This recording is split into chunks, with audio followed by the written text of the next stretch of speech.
Yeah. All right. Okay. Good afternoon, everybody, and welcome to meeting of the Town of Greenwich Planning and Zoning Commission being held virtually on Wednesday, May 27th, 2026. Before we open, we have two postponements. The first one is item number 129 Hamilton LLC for a final site plan to modify an existing two-family to become a three-family residence under Section 830G of the Connecticut General Statutes.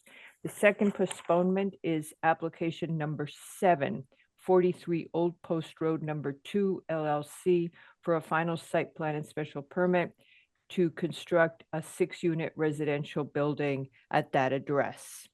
And with that, we will go to the first item of our regular meeting, which is a decision on an application called TPF Home Builders. Madam Jenkins. I'm recused, Madam Chair. Thank you, ma'am. And you as well, Mr. Harris, you were Yes, I'm on that, on the recused. trust. Okey doke. So it's TPF Home Builders, and I will put forward just a little teeny motion. And then once it's been seconded, we can discuss it. As to the application of TPF Home Builders LLC for a final coastal site plan and special permit to consolidate 6 parcels totaling 1.8484 acres with the existing addresses of 368, 376, and 382 Davis Avenue, 8 Home Place, and 18, 20, and 22 Home Place into one lot in order to construct 9 residential buildings, renovate 2 existing residential buildings to create 18 dwelling units, including 4 affordable housing units in the 11 single-family and 2-family buildings, with associated driveways, parking, stormwater management systems, site work, retaining walls, and landscaping. Whereas the commission held public hearings on this application at its February 3rd, March 31, April 28th, and May 12th, 2026 meetings. Whereas the commission reviewed a pre-application for the proposed project at its 7/23/24 meeting. Whereas the lots are located in the R6 coastal overlay zone and in the X and AE flood zones. Whereas until 2023, 12 units were 12 units in a combination of 7 single-family and 2-family homes existed on the 6 parcels at Davis Avenue and Home Place. Currently, there are 2 homes on the property that will be renovated as part of the proposed project. Whereas an approval of the final coastal site plan and special permit for the proposed project will consolidate the 6 parcels into one 1.8484 acre lot. Whereas 18 dwelling units are proposed in a 1 and 2 unit buildings and will result in 6 4-bedroom units, 10 3-bedroom units, and 2 1-bedroom units in 4 single-family homes, and 7 2-family homes. All of these dwellings will be rental units. Whereas the project is designed to qualify as assisted housing under Connecticut General Statutes, Section 830G-A3. The project has received a conditional commitment letter for a loan from the Town of Greenwich Affordable Housing Trust Fund.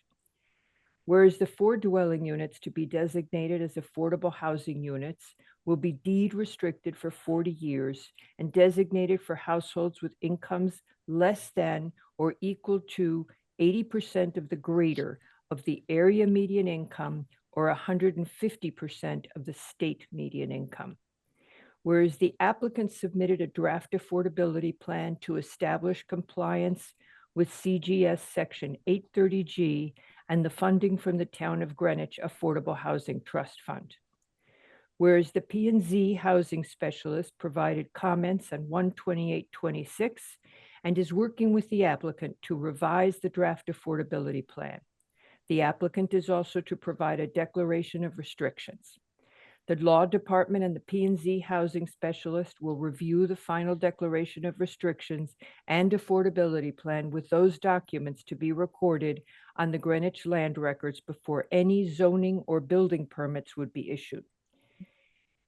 Whereas the applicant has proposed to reconfigure the allocation of the 3-bedroom affordable and market rate units in proposed Building B and 382 Davis Avenue so that the affordable units are more dispersed throughout the development and will contain an average living space equivalent to 84% of the market rate units.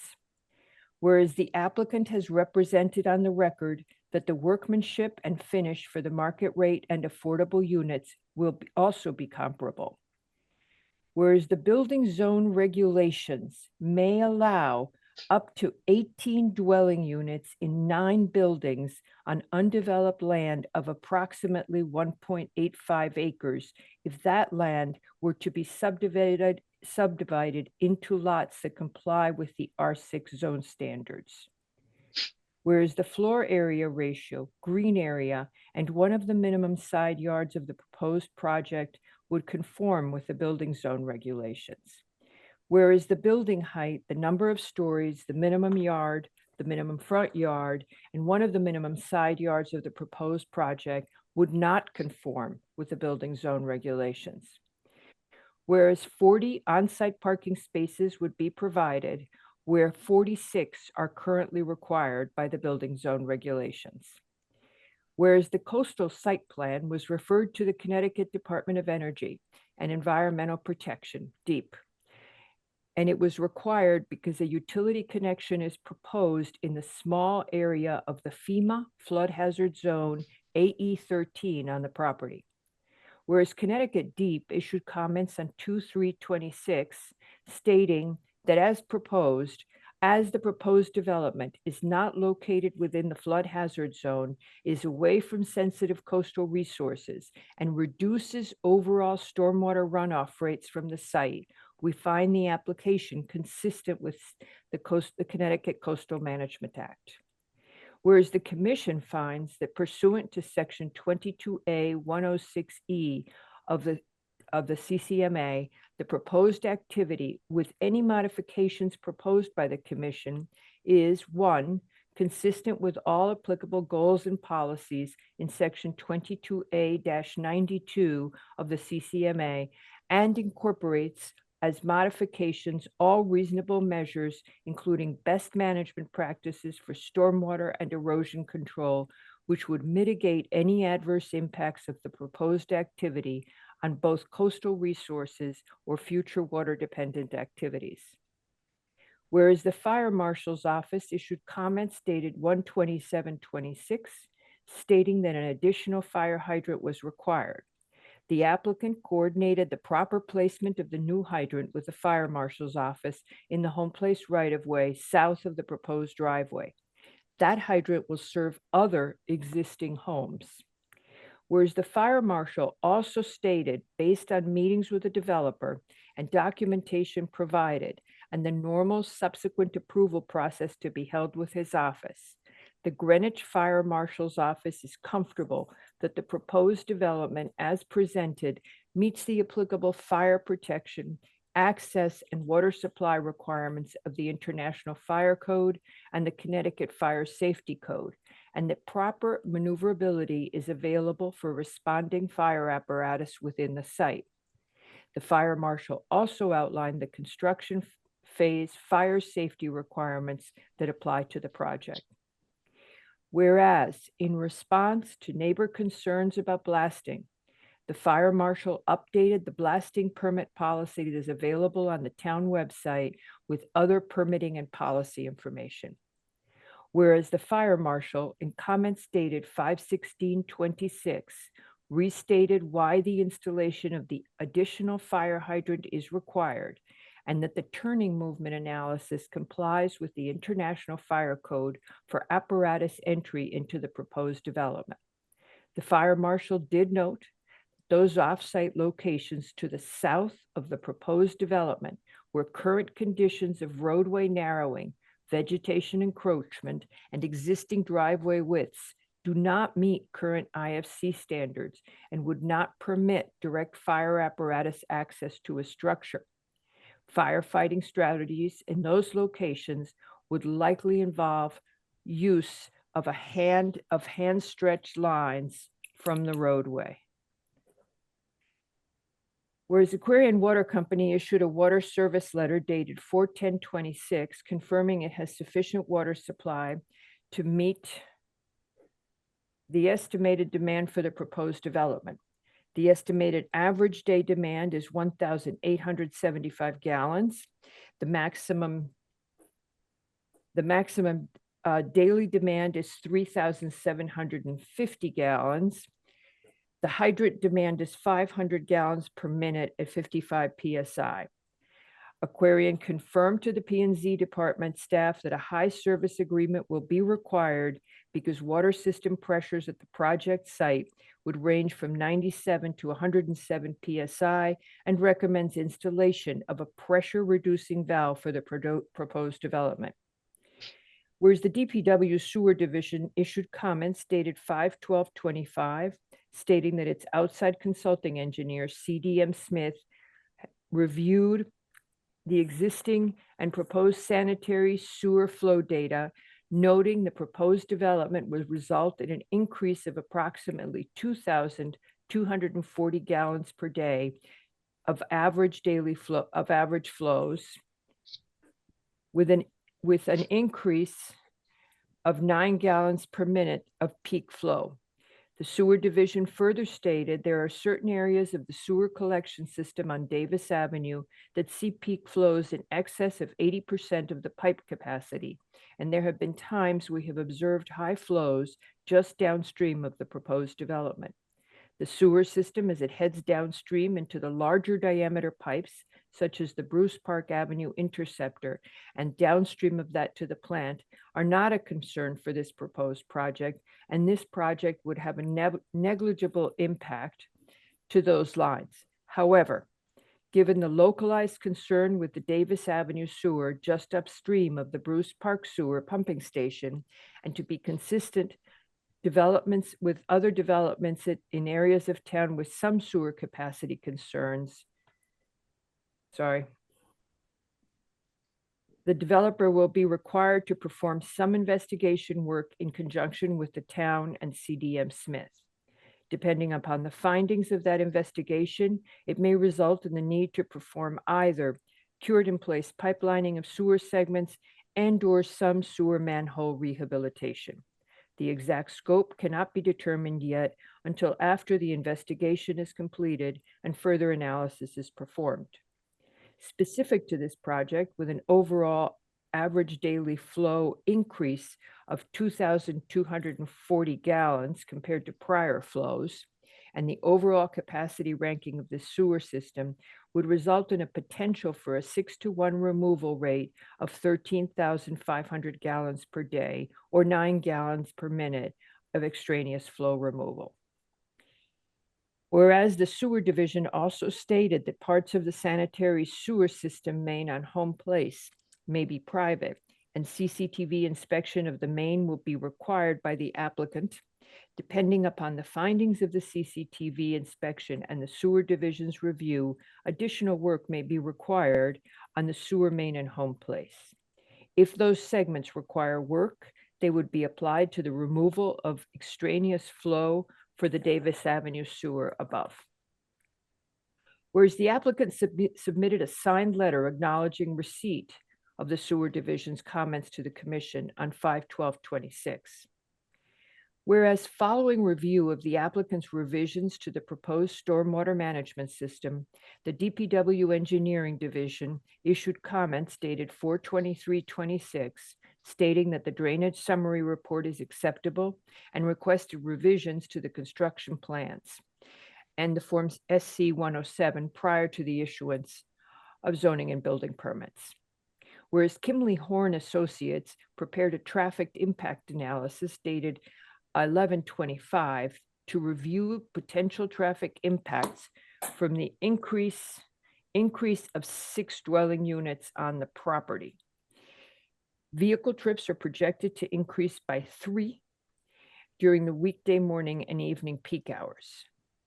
Kimley Horn concluded that traffic operating conditions and traffic safety will not be adversely impacted. The Davis Avenue and Home Place intersection does not currently meet the minimum standard required sight distance, although no crashes in the last 10 years on Davis Avenue have involved vehicles entering or exiting Home Place. Kimley Horn noted that improvements can be made to increase sight lines as much as is necessary, if so determined by the town of Greenwich, by trimming vegetation and wall removal. Whereas Beta Grouping, the town's traffic consultant, issued comments on 4926 and 12926, recommending keeping the stairs that connect the site on Davis Avenue and mitigation improvements to address safety for pedestrians or bicyclists crossing Davis Avenue at the existing crosswalk due to the sight distance at the Davis Avenue Home Place intersection. Beta will ultimately defer to DPW engineering regarding accepting or rejecting the improvements proposed by the applicant. Beta also noted that the crash analysis indicates that there are no safety concerns at the intersection of Davis Avenue and Home Place, and the proposed site does not generate many vehicle trips and does not directly impact Davis Avenue and the Indian Harbor Drive intersection. Whereas DPW traffic issued comments dated 4/23/26, stating that additional revisions to the site plan would be required prior to the issuance of zoning and building permits, and recommending consideration of additional opportunities for internal pedestrian connectivity. Whereas the DPW commissioner approved waivers of the Town of Greenwich Roadway Design Manual design standards to permit 3 driveways and the separation of those driveways to be spaced at 22 and 35 feet. Whereas the DPW commissioner denied the request for a license agreement to allow a stone retaining wall to encroach into the Davis Avenue right-of-way. Whereas the Conservation Commission staff issued comments dated 1/29/26, 2/18/26, 4/9/26, and 4/20/26, providing several recommendations related to the proposed site plan, tree removal, blasting, and submitted planting plans, and requesting a reduction in the proposed site work and disturbance. Whereas the Conservation Commission issued comments again on 4/23/26, noting the impact of the loss of mature canopy trees and stating that healthy native canopy trees, particularly those located on sloped areas, should be preserved on the property wherever possible. Trees proposed for removal and preservation should be clearly identified and consistently labeled across all plans. Conservation stated that the revised planting plan includes several ornamental non-native species. Replacement plantings should prioritize species native to Connecticut, and that straight native species should be prioritized over ornamental cultivars where feasible. Whereas in response to the conservation comments, the applicant provided a revised planting overview plan prepared by Conti & Conti LLC on 5/11/26. A total of 27 trees have or would be removed from the property. 14 existing trees would be preserved and 68 new trees will be added. Whereas the tree warden issued comments 1/27/26, recommending that the dogwood tree in the Davis Avenue right-of-way in front of 382 Davis, 8 Home Place, remain as it is healthy. Whereas the applicant submitted an energy narrative pursuant to section 614, 822 of the building zone regulations. EMAC provided comments on 1/2/26, noting the applicant's intent to utilize modular building construction for the units as an excellent choice. EMAC encouraged the applicant to seek U.S. Passive House certification and recommended rock wool insulation in the exterior wall cavities for superior soundproofing. The applicant has indicated to staff that rock will be used. EMAC congratulated the use of energy efficient features, all electric units with electric appliances, heat pump dryers, and water heaters, air source heat pumps, and energy recovery ventilators. EMAC also recommended that the developer design all units to be solar ready. Whereas the permit needs questionnaires dated 4/26/24 indicate no inland wetlands permit is required.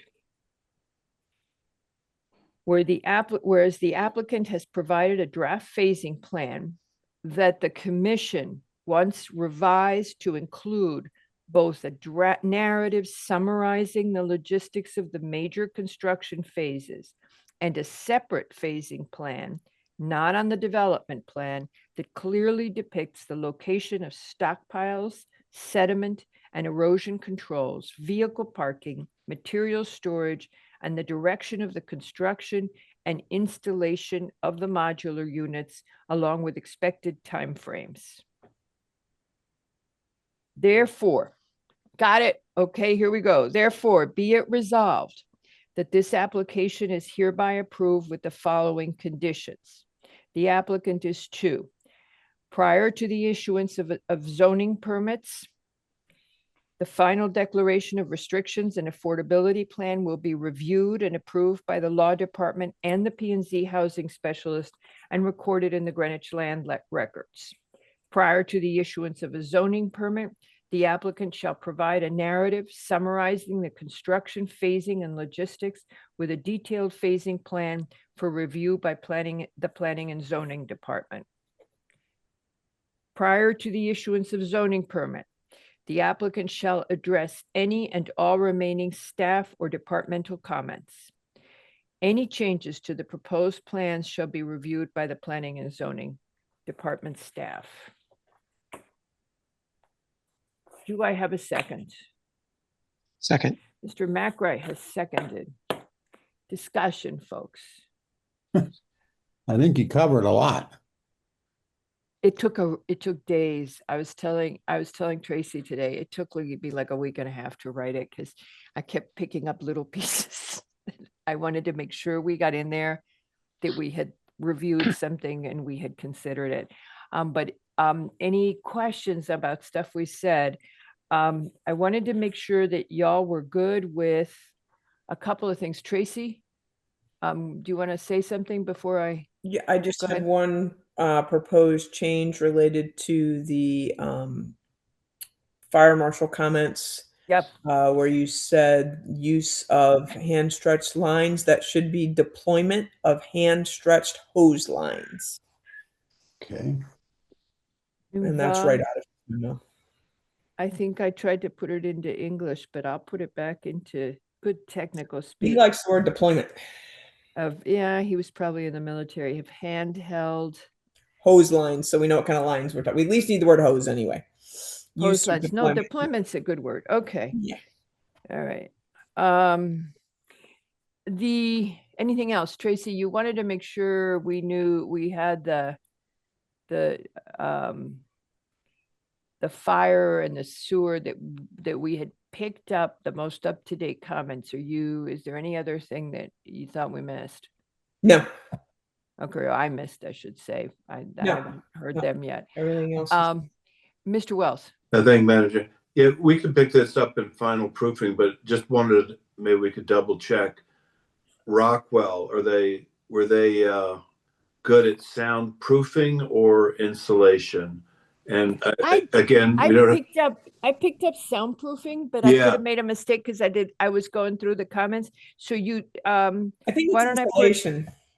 insulation? Rockwell can Okay, do both. There's products that they make that are, yeah. Patrick with the. yeah, why don't we do both? Sure. Why don't we do both? Oh, that was a good catch.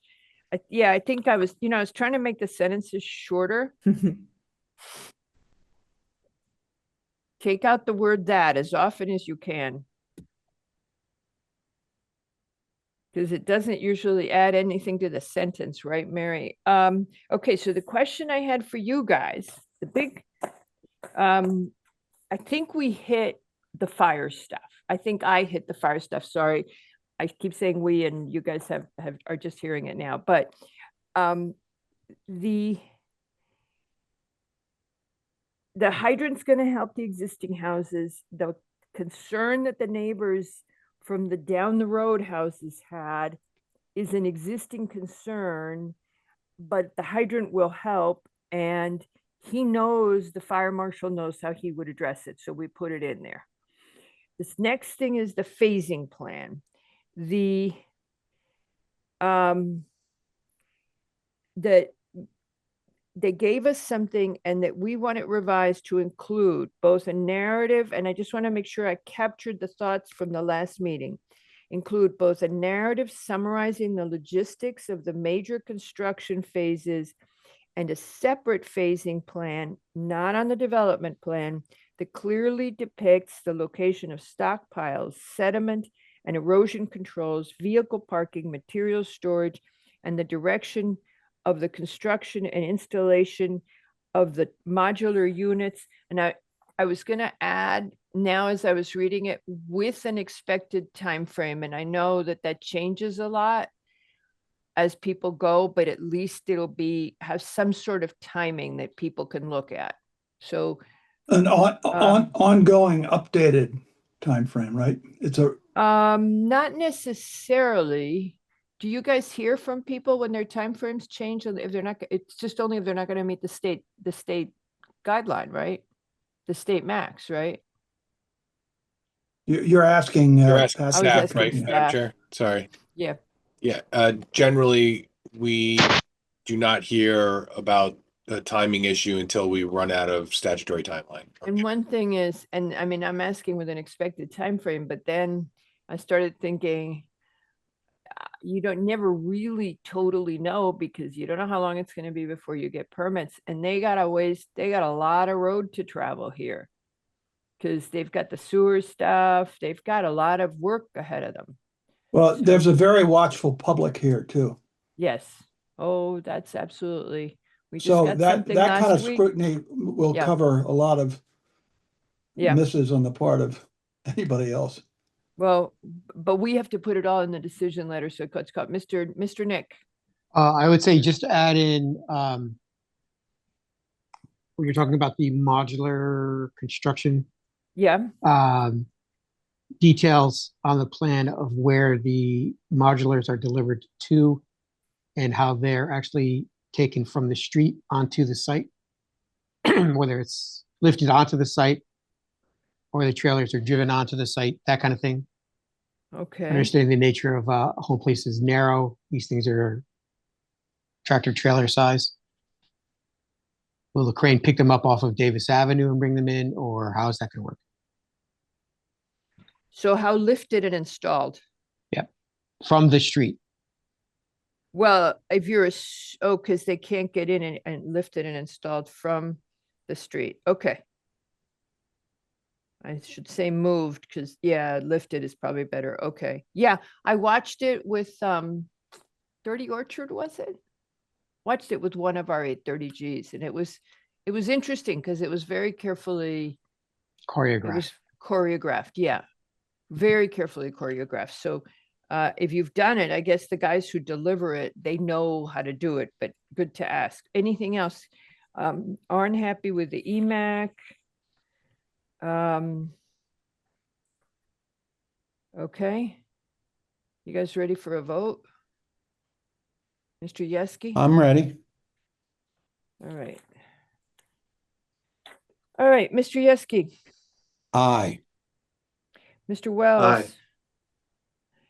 Mr. Lowe. Aye. Mr. McRae. Aye. And Albin is also aye, and with that, the motion passes 5-0. Okay. Tracy, I had some, I was finding I had made some typos as I went, so I will send this to you as soon as I clean it up. Okay. And then, okay, And I will provide it to Mr. Basili. all right. Yeah, it's just typos where. Yep, we'll get it. Okay, all right, so now we go to item, as we've announced, item number 2 was postponed. That was 129 Hamilton Avenue. And now we go to item number 3, Shoal Property LLC for a final coastal site plan to construct a new single-family dwelling with a driveway, garage, walks, patios, utilities, drainage, and associated landscaping on an 18,970 square foot property at 22 Shoal Point Lane in the R12 and coastal overlay zones. This comes into us as a new application, so all the regular members are seated. Mr. McRae, you have your hand up. Yes, Ms. Kolakowski, did we get deep comments yet? I believe not. I believe they have been submitted to our reviewer's supervisor, but I do not think we have them yet. Hang on, let me just double check. We didn't get them at the last minute. Nope, we do not have them. Very good, Okay. thank you. That was a great question. Okay, Mr. Haslam, you're up and running. Good evening, Madam Chair, members of the commission. Chip Haslam for the applicant.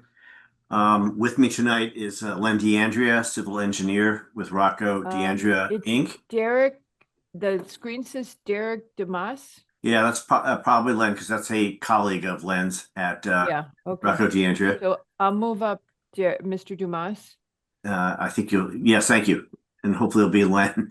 But Derek is also involved. So All right. also Matthew Pop, who's a landscape architect and an environmental analyst. If he could be also promoted. And finally, Bill Kleinman, who's our architect. And I think they'll be the ones most responsive to questions that you might have. Also in the audience, though, we have Marilyn Bastide-Weissman, who's an applicant, Cassie Stevenson, who's the owner's rep. You're getting all these, I got Cassie. You don't have to bring them all up. They're just in the audience. Okay, we'll just leave Mr. Pop and Mr. DeAndrea, right? And Mr. Kleinman. And Mr. Kleinman. You've got him, Pat? Yes. I am not. Okay, all right. So and then lastly, so we've got Marilyn Bastide-Weissman, who's principal and the applicant, Cassie Stevenson, who's the owner's rep and slash builder, and Azure D, who's engineer with Race Coastal Engineering. They are all in attendance if you have any questions or if they want to correct anything that the rest of us All right. might say to you. I should say that we were aware of the fact that DEEP might not have its report to you by tonight. Last week we were informed that they indicated they thought they could have it by today. And Bianca had asked, did we want to be on the stay on the agenda? And we said yes, hoping that they would have it to you, but recognizing now that you won't be able to close it this evening as their 35-day period to review has not passed yet. So we recognize that going in. This application is a revision of one that you looked at. Was filed in 2025.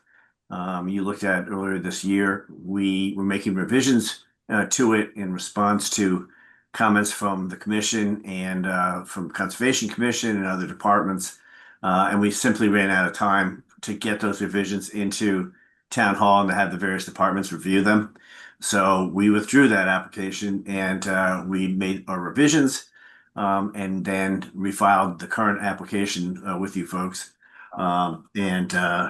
With it, I submitted a narrative letter which lists all the various revisions we made to the plans, which we hope are responsive to many of the issues raised by you and departments back in the previous application. I won't go through them all right now, but they're numerous, and we're happy to discuss any of them with you in detail. We did attend the briefing session yesterday. We've reviewed all the staff and department notes. We also reviewed various public comments that were submitted to the commission in letter or email form. The staff notes are fairly benign. As I said, we've made modifications to the plan, the site plan and the landscape plan in response to conservation. There's no DPW issues prior to a zoning permit issuing. No sewer issues, again, prior to zoning permit. Note was made that we will need to resolve the lighting to be in keeping with the current regs.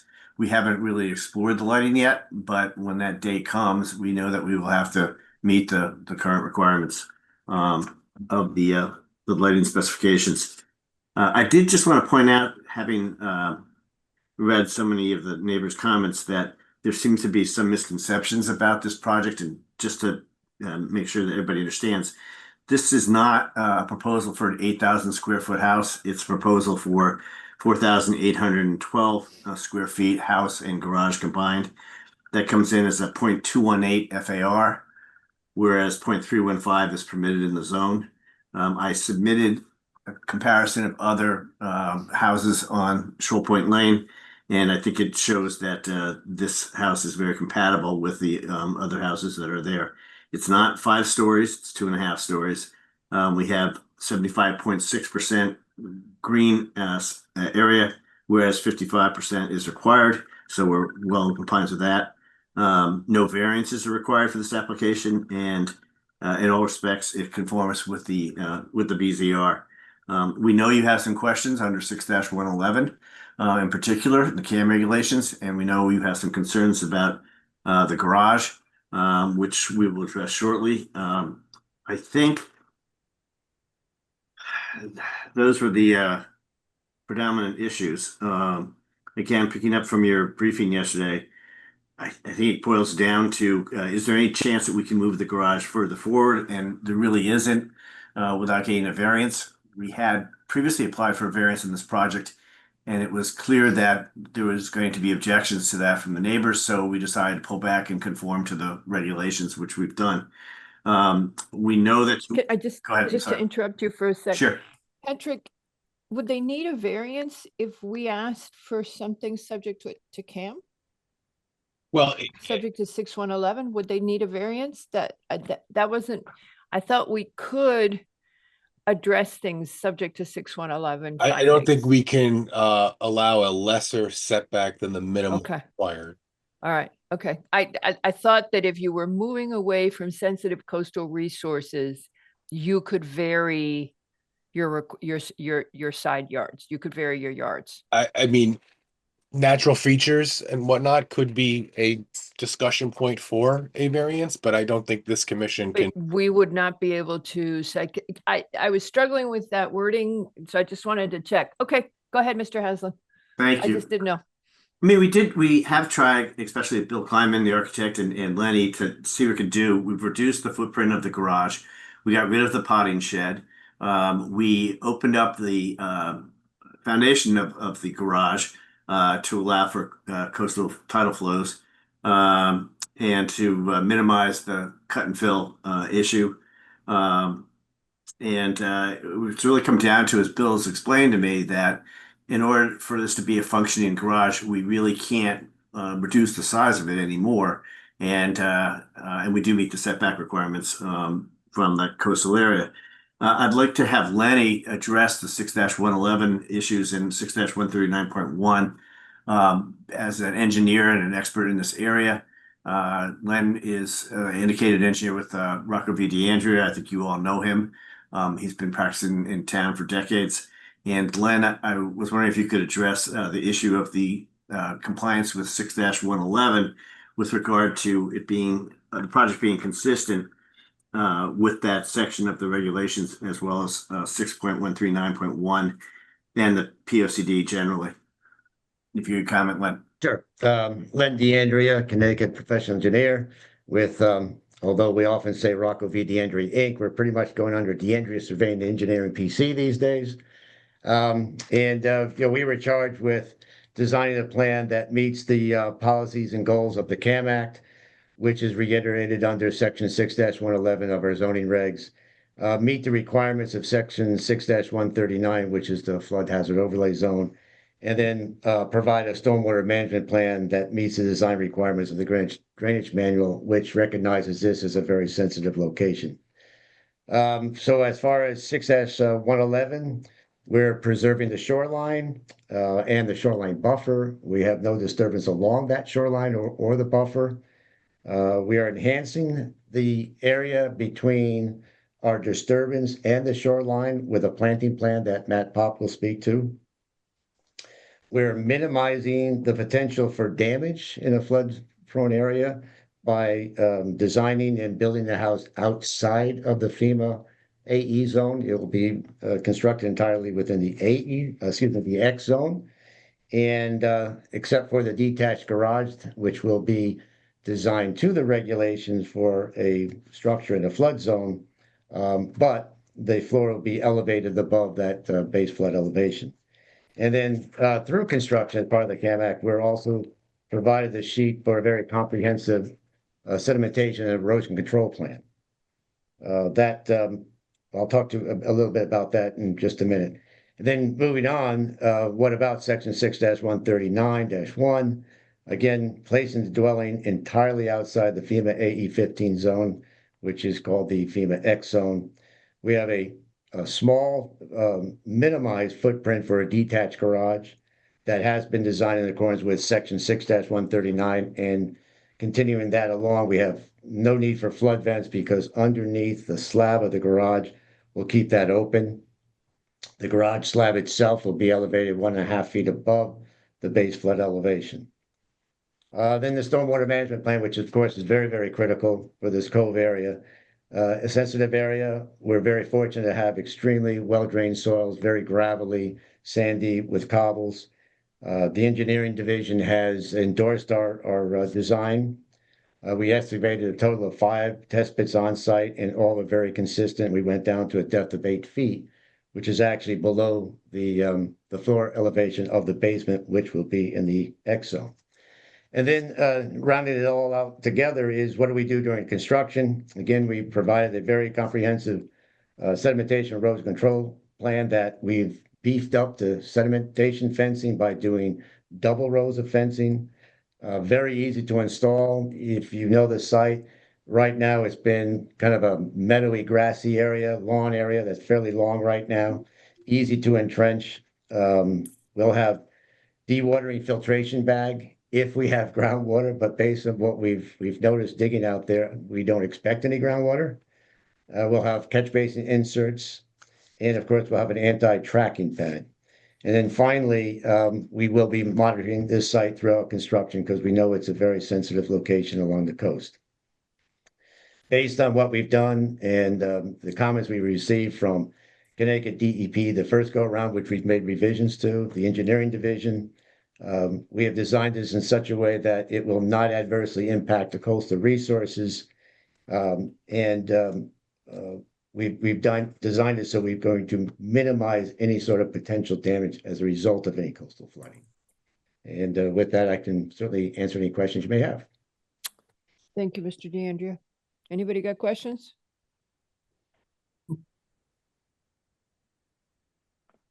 Okay. Mr. Haslam? Thank you. I'd like to have Matt Pop now, and Lenny can chime in too if he wishes, to address the potential impacts on coastal resources and the environment. Matt's CV has been submitted to you. I'm sure you all know him very well. He's been practicing in this town for a long time as a native of Greenwich, and he's been very active in. But I never knew he went to school in Georgia. Was it right, Mr. Pop? My daughter. All these years, I never knew that. My daughter went to Hobart. Who else went to Hobart? So, good evening, Matthew Pop, landscape architect, environmental land solutions. I prepared the landscape plan. I'll review that, but just likely to go briefly go over the site, the existing conditions. Currently, when you go out there, the site is mostly maintained as lawn. There's a putting green and some areas that you could chip from, just artificial turf. When you go there, there's one large oak tree near the center of the site that's fairly highly limbed up. There's a fire pit near it. There's a few struggling flowering dogwoods kind of along the northeast property line, and maybe there's 2 or 3. Along the wetland buffer, it's fairly dense when you get down off the lawn. There's a split rail fence, and between the fence and the water line, again, that's where the buffer is. Mainly red cedars, there's black locust. Actually, there's 3 oak trees in there. There's 2 sweet gums, which is, I think, fairly uncommon for right on the shore. There's a black cherry, high tide bush, poison ivy, Virginia creeper. Below that, on the low area, there's cordgrass. You know, as all kind of some disturbed sites, you expect to find some non-native invasive species. We have that here. We have multiflora rose. a few bittersweets, mugwort, some porcelainberry, not too bad on the porcelainberry, and Phragmites. I did just take an inventory of the birds that were out there. Typically on a site like this, they're, what you would find in a residential setting. So I found today I saw a red-winged blackbird, song sparrow, house sparrow, jay, American robin, cardinal, mockingbird, mourning dove, grackle, flicker, and one gray squirrel for a mammal. There was I didn't see any osprey nests near the site, or any eagle nests or anything like that. There are osprey located further towards the south of the site into the cove. And as we know on Greenwich Point, there's a number of osprey nests out there. For the planting plan, we are proposing a number of shade trees. There's 8 shade trees being proposed. Do you We guys added want to 3. see it? Do you want to have it shared? The planning plan is everybody? Yes, on- please. everybody- Okay. And Mr. Yeah. McRae, while I interrupted, you have your hand up if you want. Mr. Popkin finished. Okay, all right. Okay. Okay, There's so a- planting plan, you have proposed. Well, you might as well wait. Tracy looks like she's very focused right now. Okay, I'll go over what we had added from the original proposal to this one. Almost it. I could tell you about that. I tried to group the plantings in clusters, kind of along the sides. I think that provides a little bit better wildlife habitat, especially with evergreens. To try to use evergreens along the shore. I think for wintering birds, the clusters are good. They provide a lot of value. Always provide street trees to reduce thermal pollution from stormwater runoff.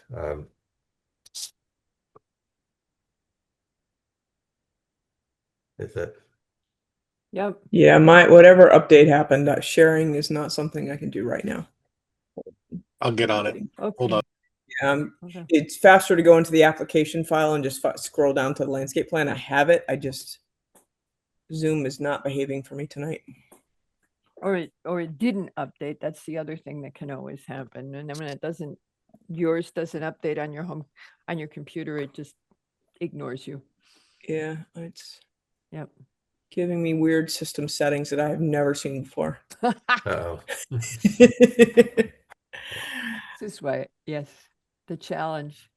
Yeah, well, obviously I have to run an update tonight.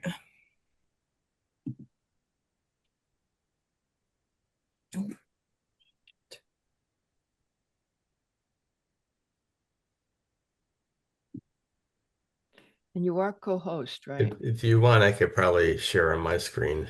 Oh, There we go. Uh-oh. I don't know which is okay. Now we can't hear you because you muted on both. Tracy. All right, here we there go. you go. Can you zoom?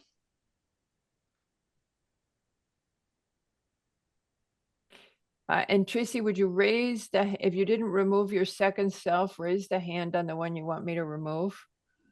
Okay. And then unzoom a little bit so we can see the landscaping. Sorry, I know we're being demanding. There we go. All right. Okay. So So the tree protection. if we could slide to the right, yeah, there we go. You can see the street. There we're proposing.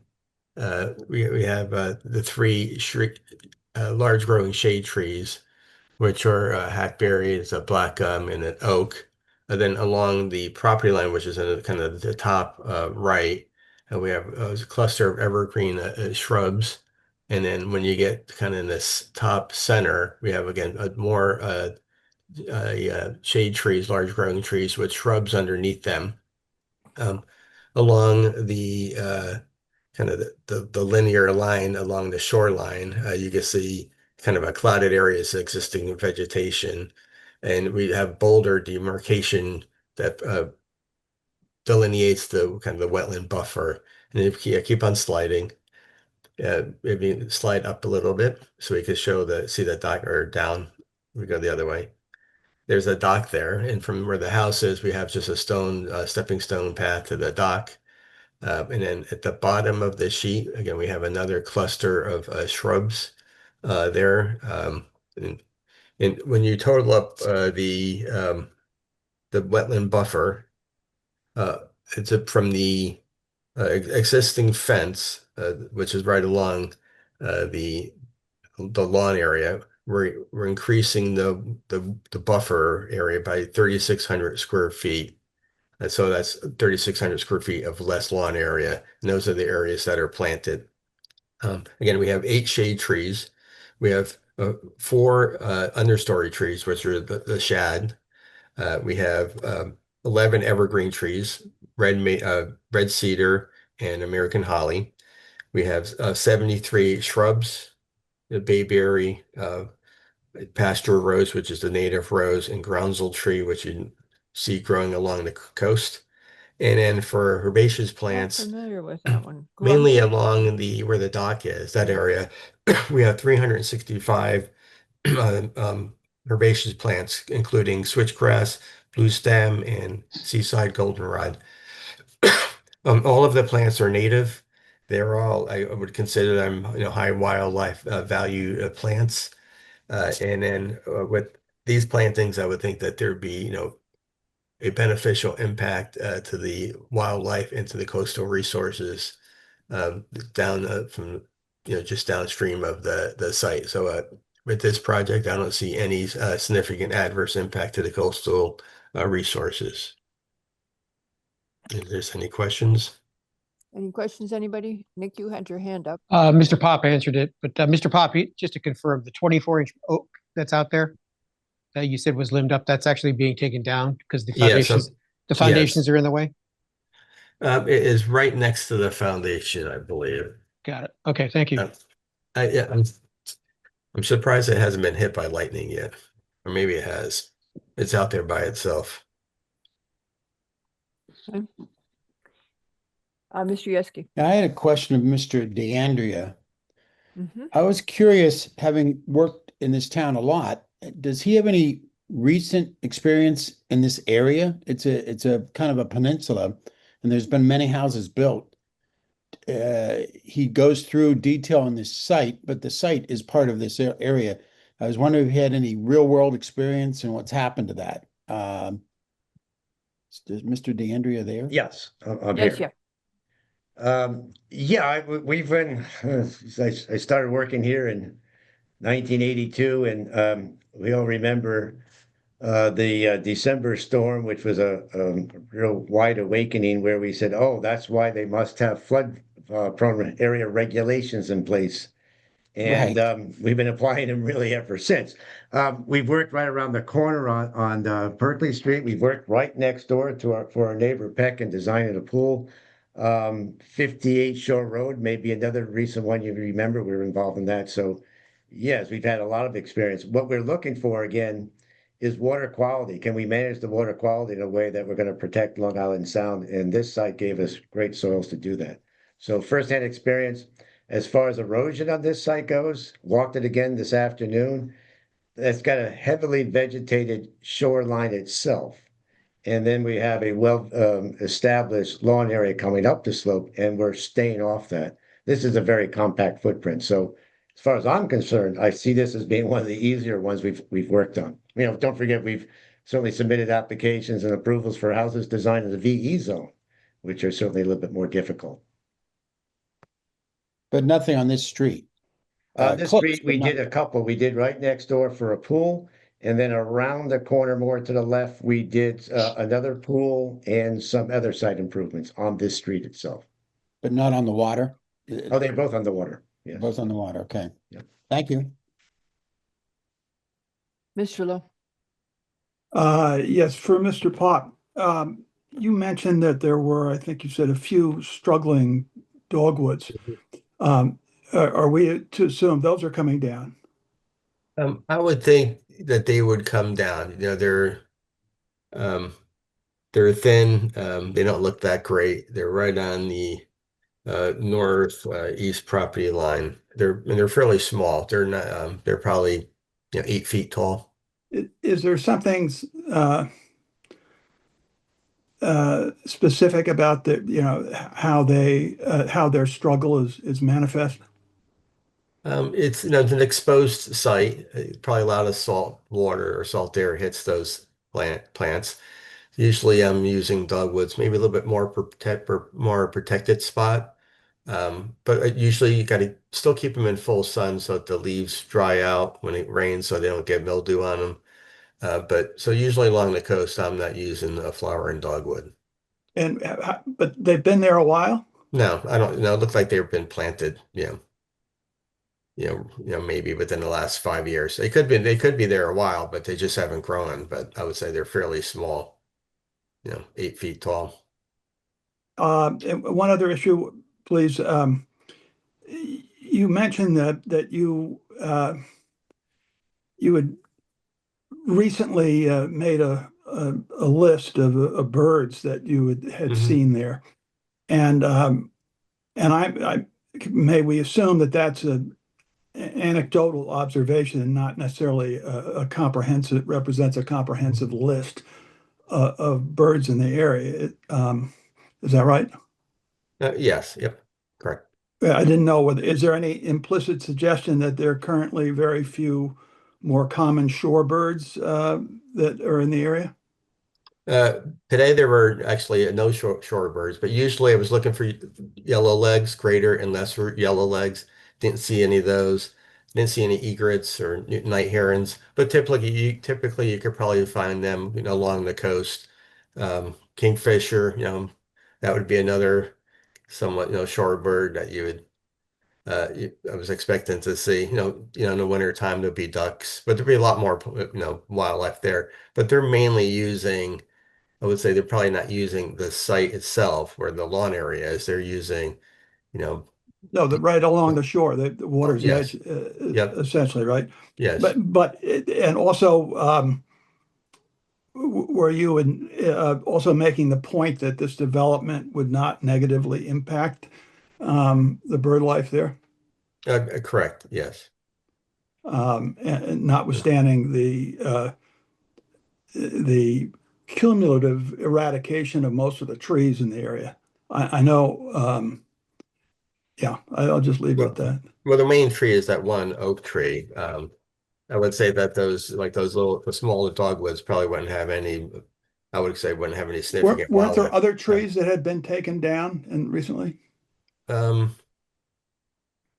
I think that where you're going is we need to have a clear demarcation of what's staying and what's going because it's confusing everybody. Of the trees?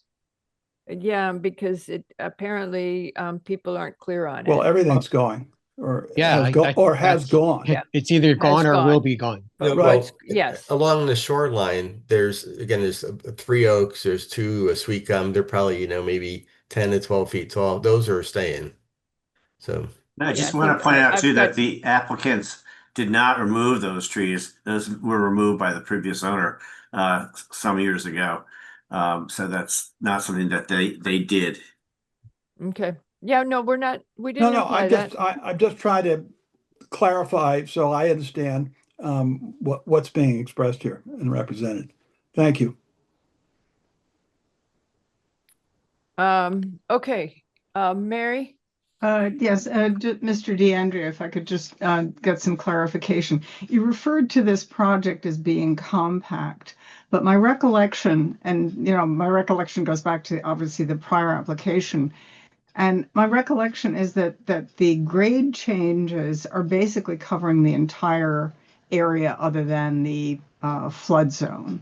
When you talk about it being compact, perhaps compact in terms of the area that ends up with a building on it, but it's my understanding that the overall site disturbance is actually going to be quite extensive. Now, it may only be a foot or two or whatever, but my recollection is there were numbers positive and negative over virtually the entire site. And I'd just like to clarify that. Yeah, I would not say it that way. There are large areas that are being undisturbed or let's take the putting green, the artificial putting green. That is being disturbed to have it removed. And if you look at that to the right of the driveway, there's a very large area that's just going to be landscaped in some way or fashion. There's no pool being proposed here, no other sports courts outside of the building itself, and a very tight landscape wall just to level out a little bit of lawn on the backside of the terrace. It's being left in its state the way it is today. So when I say compact is, we're not spreading it out. We're not trying to use up every square inch of our allowable green area. We've designed the house, a driveway, which by the way, we extended the driveway. You'll see that it's a little longer now than the first application. And we were realizing for grading purposes that it was easier to add a little bit more asphalt so we could grade it out so it would work. And it also gave us a greater area to do a porous pavement. So that's what I mean by compact. We're doing just what needs to be done to provide this house, a detached garage, and a driveway. Thank you. Mr. Wells? Yeah, I had a question for Mr. DeAndrea, and I'm not able to pull it up from your drainage report, but as I recall, your hydraulic soil group rating, did I read it correctly? It was a D, you know, it's color coded, so maybe you could explain. If it is a D, what, just describe that in, you know, Yeah, I'll layman have terms, what to, that I'd have to grab the report and look that up for you, but that's also a very broad scope. And so then you look at it site specific and it's not. These soils would be more compact and not well drained. These turned out to be, and the test pits are on our plan, sandy in some instances and sandy and gravel, just typical of what you often see along the shoreline. So So the what does- infiltration rate, I would say, is probably an inch in 2 or 3 minutes. Very, very Okay. fast. So what does NRCS stand for? Is that some national overlay thing that you just pull from? Or I know you're on pouring. Yeah, that's exactly right. So it's a statewide, and the drainage manual refers to it. So when it's in a certain soil category, even though our test pits may prove out differently, we'll be required to do something like a hydraulic conductivity test or like a more sophisticated percolation test. Great. And Thank that's what you. it means. But that's all, again, why we have our engineering division, and they make sure we do what's in the drainage manual. Great. Thank you. Yeah. Every now and then people miss things though. Anybody else have questions at this point? Could I ask a question of someone who hasn't spoken? Of course. I believe it's Mr. Kleinman, the architect. Yep.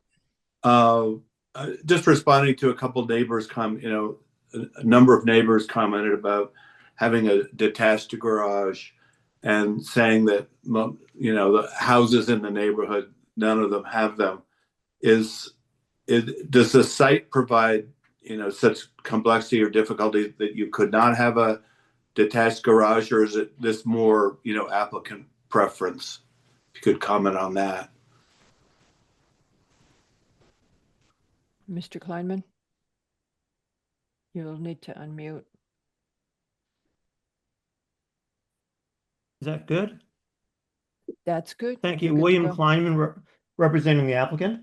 I did look at putting the garage, but it would have been in front of the house, which was not suitable for the client.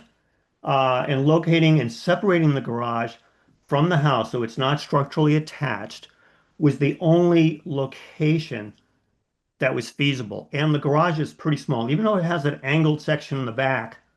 It's 18 feet deep, and most cars in the car that I measured is 16 feet. So the car has to sort of angle the nose as it comes in, and that's why it's slightly deeper as you go towards the middle of the garage. So that was the best suitable location for the garage. Right. Thank you. Follow-up question. There are also comments, and I couldn't figure it out from the survey. The garage looks like it's farther than 10 feet from the shoreline. Is that true or? Correct. 12.7 and 13.4. Okay. Thank you. Yep. Mr. DeAndrea, if I'm reading this right, Pishiqua Mulkey Silk Loam Intertidal for D? Okay, he's gone. No, he's there. Lenny, you have to unmute. Okay, it's all right. All righty. Anybody else have questions? I did want to point out, if there aren't any other questions, that we did receive a letter from the engineer dated May 26th. The neighbors, the Packs, had their engineer Trinkus submit a letter to P&Z. I don't know if you've had the opportunity to read that letter, but we submitted responses this morning from Mr. DeAndrea and from Azure D from Race to those letters. My guess is you probably haven't had a chance to look at any of them. I don't even remember seeing Trinkhouse's letter. It came in yesterday? Came in yesterday, but given the fact that you still don't have the deep comments, you'll have Okay. time to look at those. All right.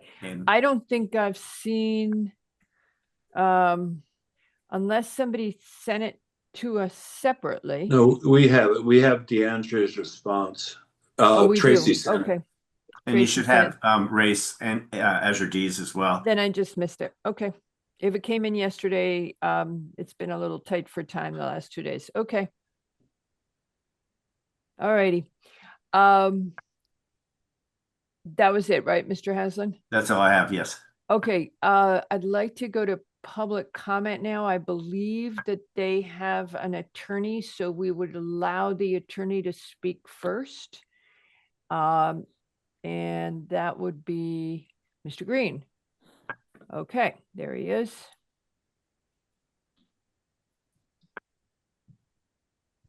I love the dueling brief. I love the briefs, the dueling briefs. I enjoy that so much. I learn from those briefs every time. Hello, Mr.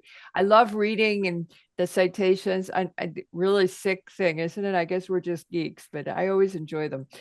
Hello, Mr. Green. Good evening, Madam Chair, members of the commission, staff. For the record, my name is Joel Green. I practice law in Bridgeport. And it's my pleasure to appear before you this evening on behalf of Hannah and Christopher Peck, who own the abutting property at 21 Shoal Point Lane. So as the commission has learned, we had submitted a letter from Trinkus Engineering on this application. I note that this afternoon that there was a submission by the applicant in response. I have not had a chance to review the letter received from Race Coastal Engineers this afternoon. I note the commission has not apparently had an opportunity to review. Well, there was somebody who was putting final touches, was working on other things and ran out of time today. No. So I think the rest of them have read it. Mr. Wells indicated he had seen it and read it. So. No, it's understandable, and a lot happens obviously in the days before. And I know I had actually written to Bianca Dygert today, and it wasn't clear to me that we would be presenting this afternoon. I had hoped, and I hope that the commission will receive public comment on this, and I guess that is the case now. No, you are public comment. You are part of the public comment, sir. All right, we have so just opened to public comment, and that is why you're speaking. Yes, and I greatly appreciate it.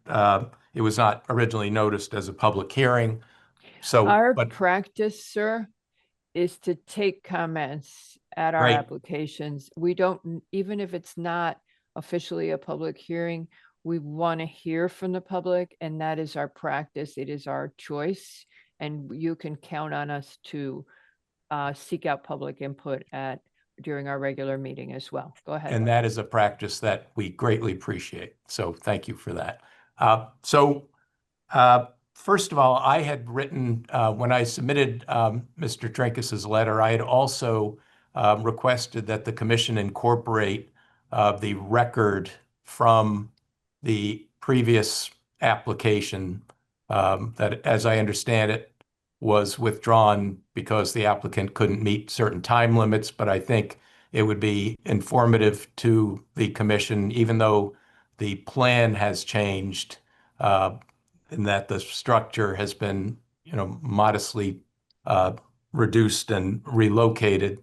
I think I would reiterate the request that the commission consider incorporating the previous record and comments as they apply to this application.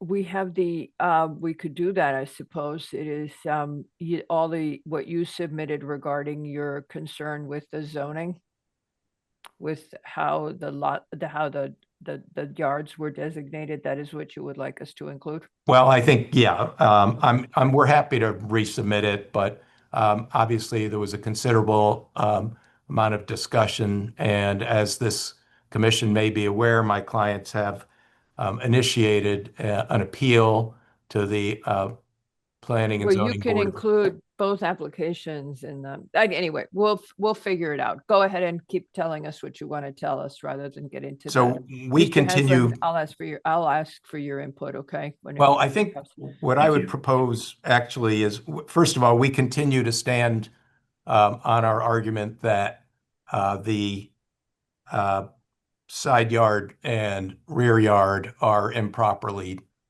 defined or for Right. this development. You stand on that, but on the other hand, when we had the dialogue in a previous application, what you represented on the record, so perhaps you might want to submit a new record, what you represented on that record is that what you were really looking for was greater setbacks. That is And correct. So it isn't, you are objecting to the designation by our ZEO and our and our land use director, I'm sorry, our town planner, because you want the greater setback. And so Correct. we have focused on the greater setback in terms of 6111. I believe that if you are going to go back to the argument that if it's an error by our ZEO and the town planner, that you would have to resubmit because that is not how you represented it. We are happy to resubmit those materials. And that addresses Mr. Haslam's concern about consolidating the records for different applications. And David Rosenberg had similarly made a very robust argument and had submitted robust materials on that. And we will resubmit that for the record as well. I guess with the comments from Deep not yet available, I would like an opportunity to address the commission at the next session of this meeting. That sounds great. I think that's great because we have only a partial story. We were not expecting this tonight to be long because we really were waiting to hear from Deep and to see what revisions you have made. So if you want to postpone your comments to the next scheduled hearing of this application, that would be welcome. And we're happy to do that. And my other question is, Mr. Trinkus is available. Would the chair prefer that he defer his comments to the next meeting as well? Or what do you guys want to do? Some of you have gotten through all the correspondence. So if you have questions, I don't want to, Nick and Arn, I know you've read the stuff. So what do you want to do? Do you want to talk to Trinkhouse now? I just had a quick question, but Nick, you go ahead. You got your hand up first. Mr. Green, just a quick question for clarification. You were talking about having an increase in setback. I just want to understand increase in setback from what locations? It is our interpretation that what is being characterized as side yard is actually rear yard on the plan.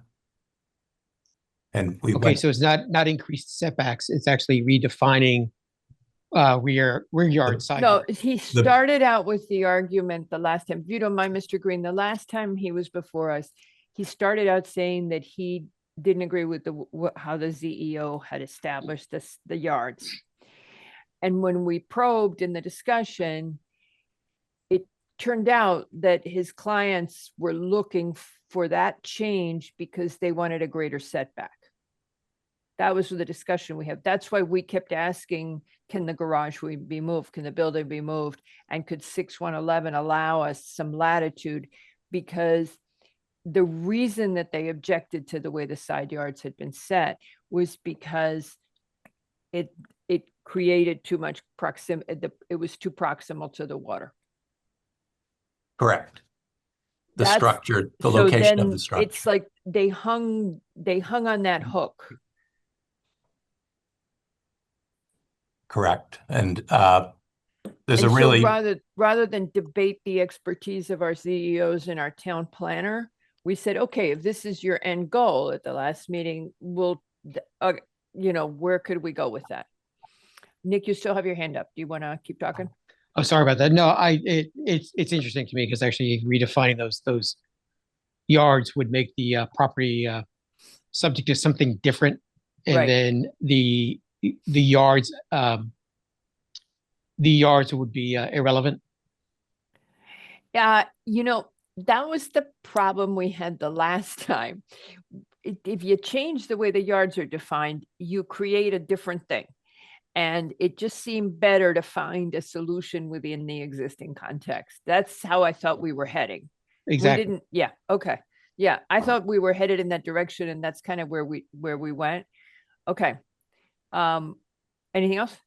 Oh, good to go. Thanks. Mr. Wells? Yeah, just two questions for Mr. Trinkhouse. I guess the first one is, have you visited the site? Mr. Trinkhouse is not in the meeting. He needs to be promoted, Madam Chair. Hold on. Okay. You see him?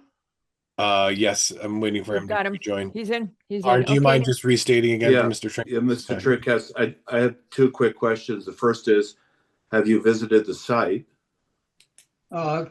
Yes, Steve Trinkus for the record, professional engineer from Southbury. Yeah, Commissioner Wells, I have not visited the site. I have done land use for in excess of 45 years and did surveying when I was still in college. I can read these plans very well without actually going on the property. I also don't have permission to walk the site unless the owner would allow me to. Okay. Well, would you like to? I honestly don't need to for the All right. issue that I raised in my letter regarding the floodplain. Okay. Then my second question is, in your letter, you make a claim that the designation of the location of the A15 flood area is incorrect. And are you saying the FEMA flood maps are incorrect, or are you making your assertion based on where the contour lines are in the survey?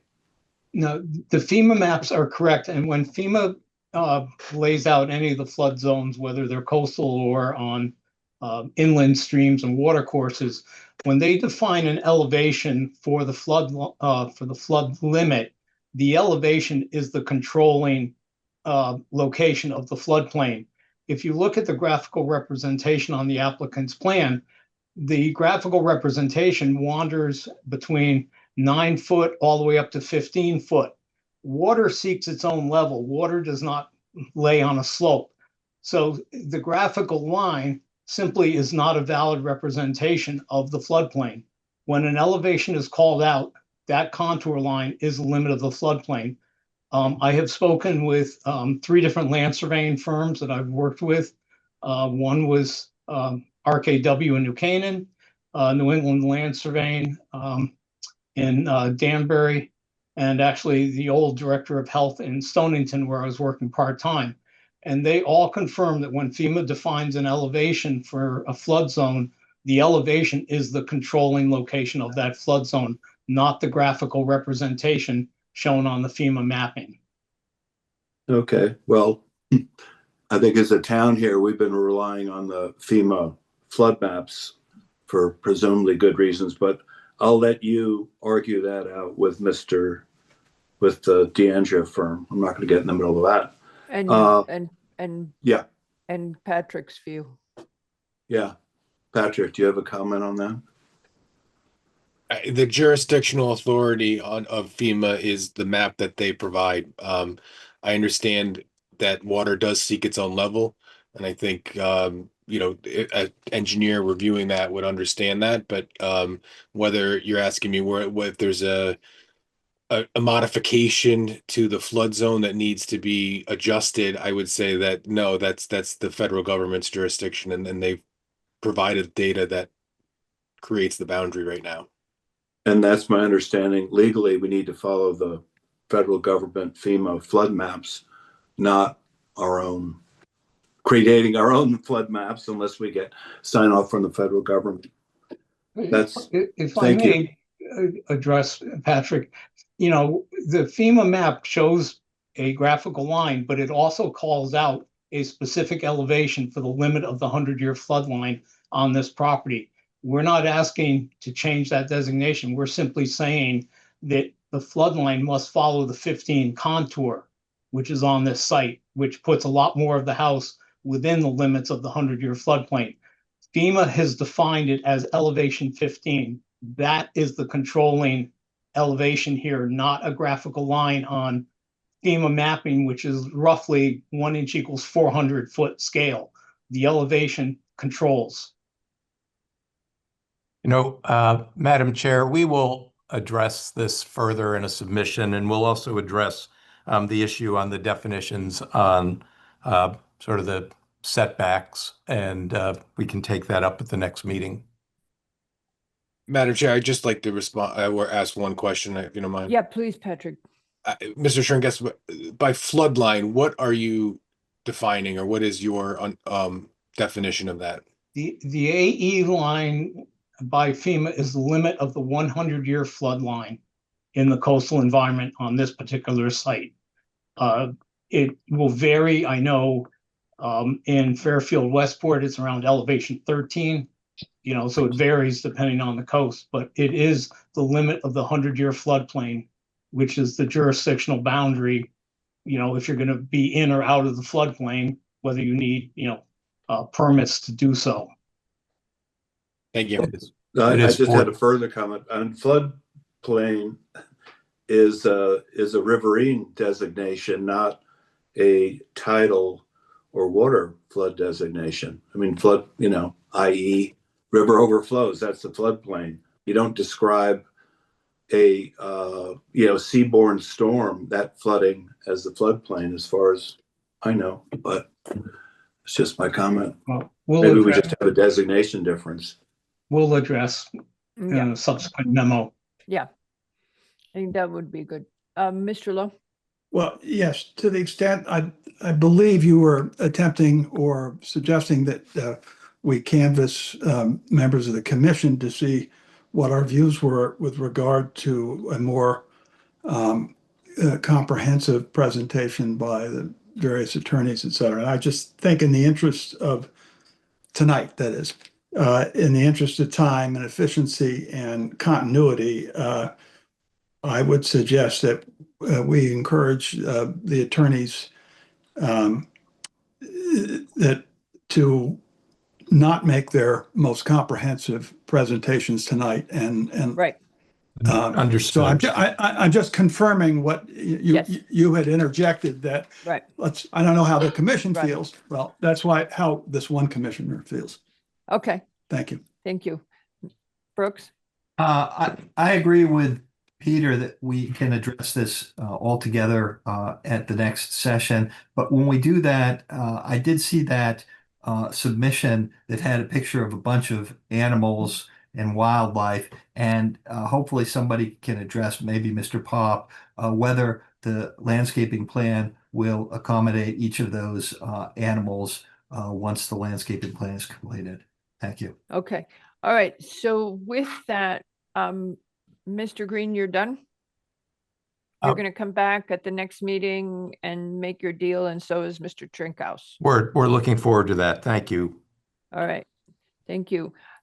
Before the next speaker comes up, Mr. DeAndrea, could you comment on this FEMA question? I know that you were waiting. I mean, if you're still there. I'm still here. Yeah. Okay. Okay. I would This love to FEMA. comment. Okay. I have not seen your response, so if you would just quickly respond, I would be grateful. Okay, and I'll leave you with this thought for that. Riverine flooding. It's in coastal flooding. There are actually two different sources of water. So in riverine flooding, you have a rainstorm that is dumping tremendous amounts of water onto our watershed areas that then feed to the rivers, and the rivers, like I-95, can't necessarily handle it very well, and it starts to rise, okay? And you have obstructions. On coastal flooding, you're dealing with barometric pressure, and you're dealing with depth of water, and you're dealing with wind speeds. And so if you think about it, that water on the shoreline is being thrown by the wind speed, and it will run up to a certain point. I don't want to step over Race's toes, Azure D, but they've educated me very well on this. We, as a firm, are experienced in doing backwater analysis, or HECRAS. If you recall, we did a very extensive remodeling of the Byram River when we did the mill in Greenwich. And we went through the FEMA motion. We did everything we needed to do. We did our watershed analysis, and that's what we're capable of doing. When we have a situation like this, if someone says they think they're out of a flood zone, and we notice that it's a property on the coast and subjected to coastal flooding, we would refer them to RACE, because they have the expertise to do the wave analysis that we don't. So think about it that way: two different sources of water being thrown at a shoreline and may run up to a point, and then water accumulating and collecting down a river that doesn't have the conveyance capacity and rises. Okay. Everybody good? So we've heard all the perspectives.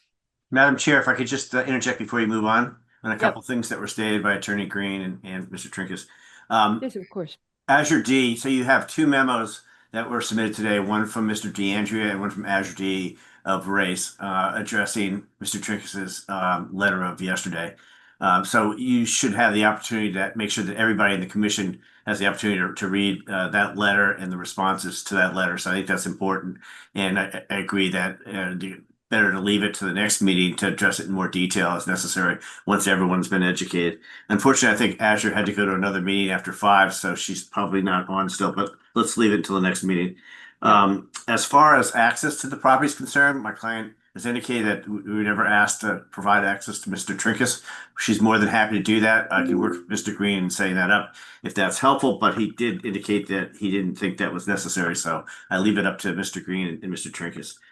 As to the animal pictures raised by Mr. Harris, I saw those the first time go around, and I'm not quite sure if those pictures were actually taken on site or whether they're just representative pictures of animals that live along the coastal areas. I think it would be important to have the person that submitted those photographs identify where they were taken and when they were taken, if they actually were on Shoal Point.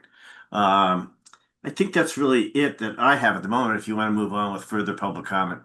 Great. Thank you very much, sir. Oh, and by the way, I have no objection to incorporating the former hearing into the record of this hearing as well. Okay, you had raised your hand. That would be nice if I have no objection. I do have a concern about the memo from the other attorney who's not apparently here tonight. I do not believe, and he's actually admitted in his letter, that he's admitted to practice in the state of Connecticut. That's problematic. I saw your comment. And also Mr. Trinkus's comments about other engineers he consulted with. I think that's obviously unacceptable as hearsay. So I would ask that the commission not give great weight to those comments. Okay, so what I would suggest is that you not cast aspersions on the others. And no aspersions cast. Okay, so we're big people. I told Mr. Green that he was speaking as a member of the public. He does cite a lot of cases, and but he is a member of the public.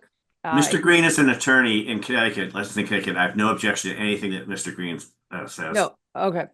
And then we are well advised, I think all of us, that everybody has clients, and that the clients want certain kinds of outcomes. And so that everybody says things that are geared to the client's desired outcome to some extent or another.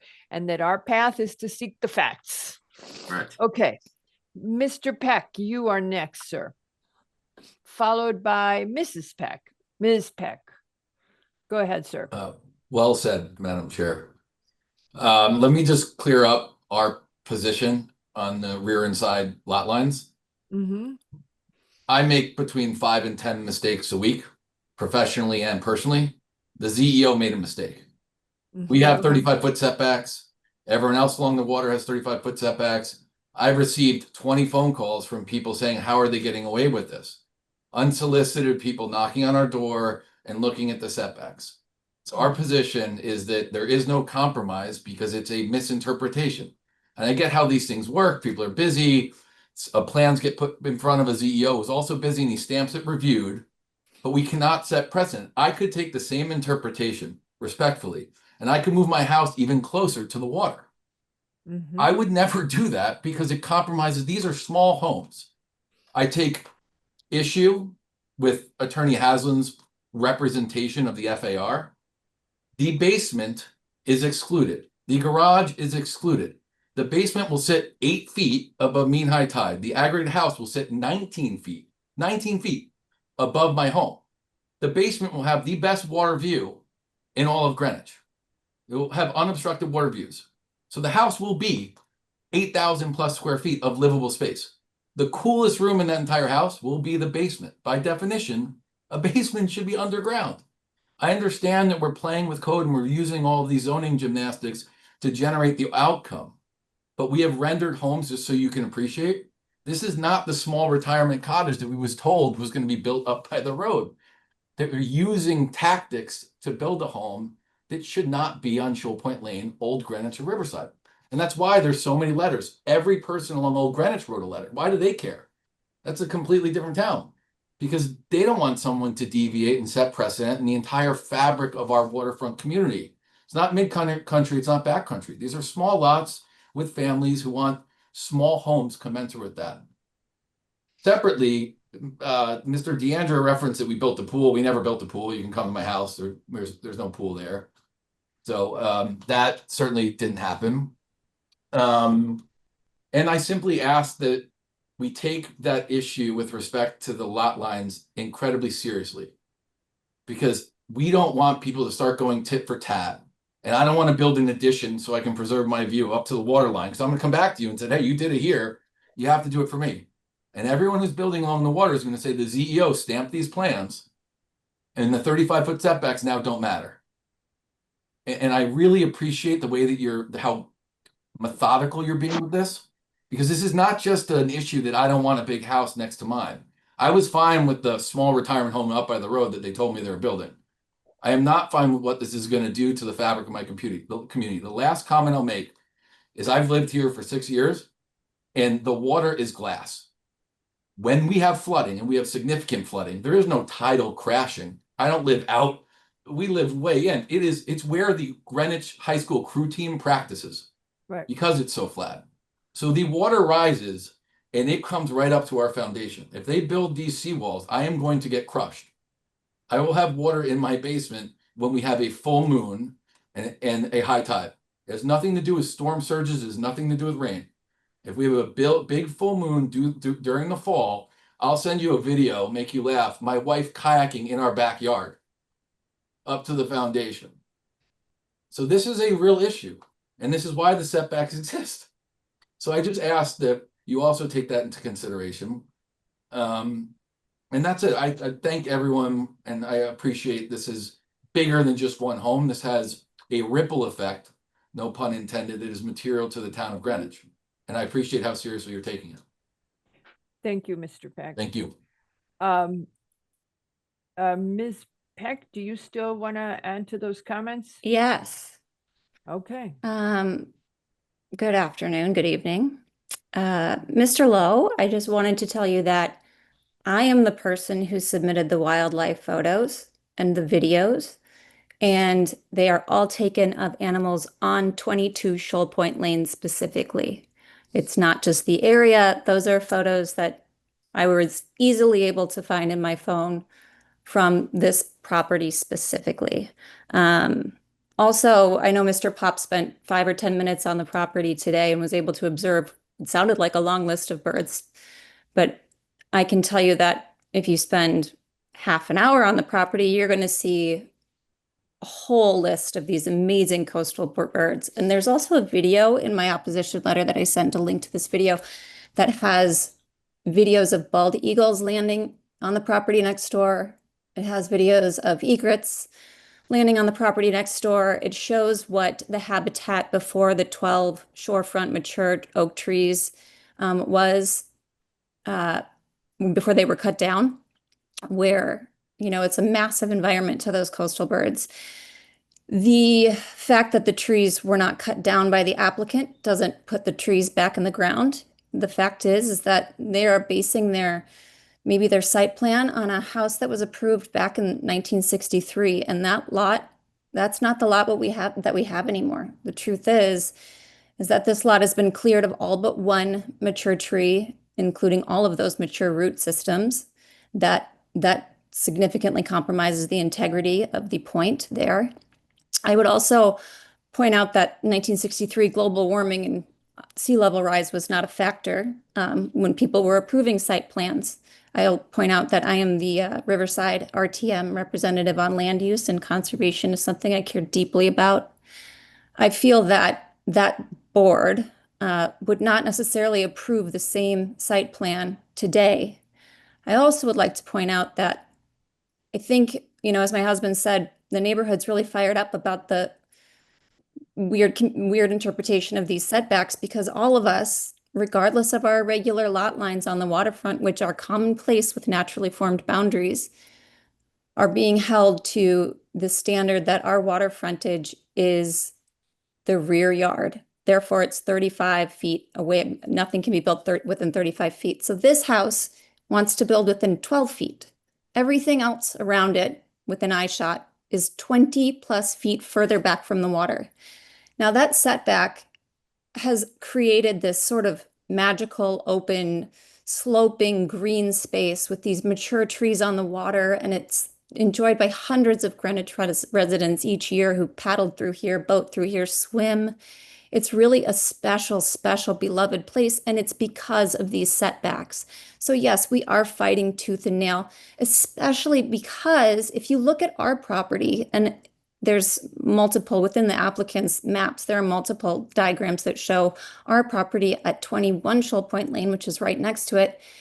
We have an almost identical mirroring lot, except for our waterfront angle there is even more pronounced. And we have arguably a firmer leg to stand on saying one of those lines should be rear yard, the other should be side yard. But when our house was built more recently, P&Z and Coastal and CAM and everything was very clear that the entire water frontage on our property, an almost identical property to the applicant, was deemed the rear yard, and we were subject to 35 feet. So our house, every building on our house, is 35 feet from the water, and that preserves beautiful open space. This isn't Rowayton. This is not, we're not trying to crowd the water. As one of my neighbors said, from their 2-story detached garage that is also unheard of in this area, they'll be able to spit on passing kayakers. There's just no need to be that close to the water, especially when enforcing these setbacks protects the coastal resources completely. It brings the scale of the project in line with what you're seeing around the neighborhood. The fact that we're struggling with, affordability here in Greenwich and, trying to make this a place where young families want to live. We don't need another $7, $8, $10 million house on the water. We've got kids fishing off their docks, doing cannonballs that go to the public school here. This is a very accessible, family-friendly neck of the woods, which you can't say for most waterfront areas in Greenwich. I think it's incredibly draining for you guys to have to keep revisiting this application, but I am telling you, it's such a special place. It's really worth it. If there's anything else, like if you're needing in terms of images of wildlife or trees, please let me know. I know that if that major last main tree goes, there goes the rest of the habitat on that property. Whatever we're talking about, the trees that exist on the coast right now are not 12 feet tall. They're, maybe 5 feet tall. And I don't know. So anyway, I know that I wasn't prepared to speak today. So those are just my comments in response to what I've heard so far. And thank you. I appreciate you guys staying the course on this. It means so much to our neighborhood. Thank you very much, ma'am. Okay, that's it. I'm not seeing any other hands up. Mr. Haslam, do you want to close? I'm sorry, Mr. Fago. I had asked for the raised hands earlier. Okay, one more. Madam Chair, you're not closing this application. I meant does he want to make any closing comments? Comments. Okay. Yep. It's good. I have to stay on this. Mr. McRae, did you have something? Yes, before is I let- Mr. DeAndrea still He's still on? here. Mr. DeAndrea, I got a quick question for you.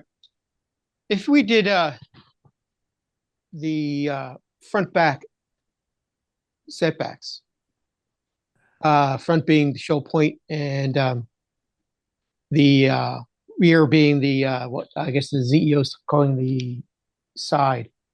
Mhm. Would those setbacks actually overlap in the center of this property?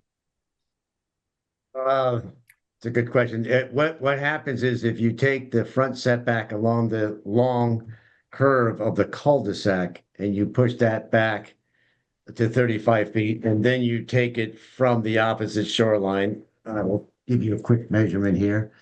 That would make them overlap to the right side of our garage, because that depth is about 60 feet. So if you're looking at the sketch that's in front of you now, just left of where we're saying lot number 4 or that little retaining wall by the driveway, that's about 60 feet in depth. Okay, so then in a sense, actually kind of reversing what the ZEO was commenting on would actually create a non-conforming lot of setbacks, and they would require a zoning variance. The hardship being non-conforming lot. Or non-conforming, Certainly the as setbacks would overlap, correct. Right, great. Thank you very much for that. Okay, we have one more speaker.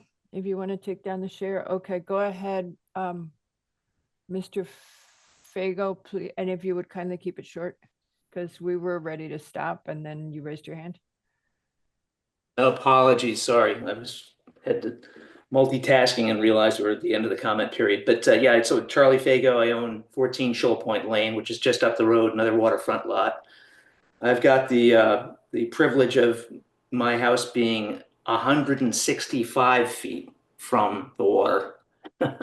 So I hear this, they're going to be considering their backyard where the water line is, a side yard is just, it's just mind blowing to me. So I completely agree with everything that Mr. Peck had mentioned before and his wife as well.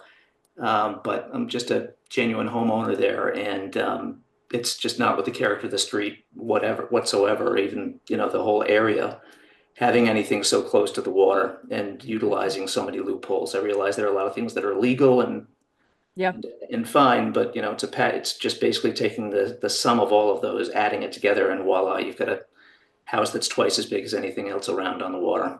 But anyway, happy to comment further when we've got more time. But we normally limit the time, but today we didn't think I only saw 2 raised hands, so. Yeah, I thought the purpose of this meeting was something different, was to debate the setbacks, or sorry, to debate what was the front and the back and the side yards. We will get there eventually, but we are assuming now that our ZEO has made a decision, and we are going through the steps to analyze that. Thank you, sir. Got it. Thank you so much. Ms. Peck, if you're still on the meeting, I just double checked all the documents you had mentioned. No, you don't have to raise your hand.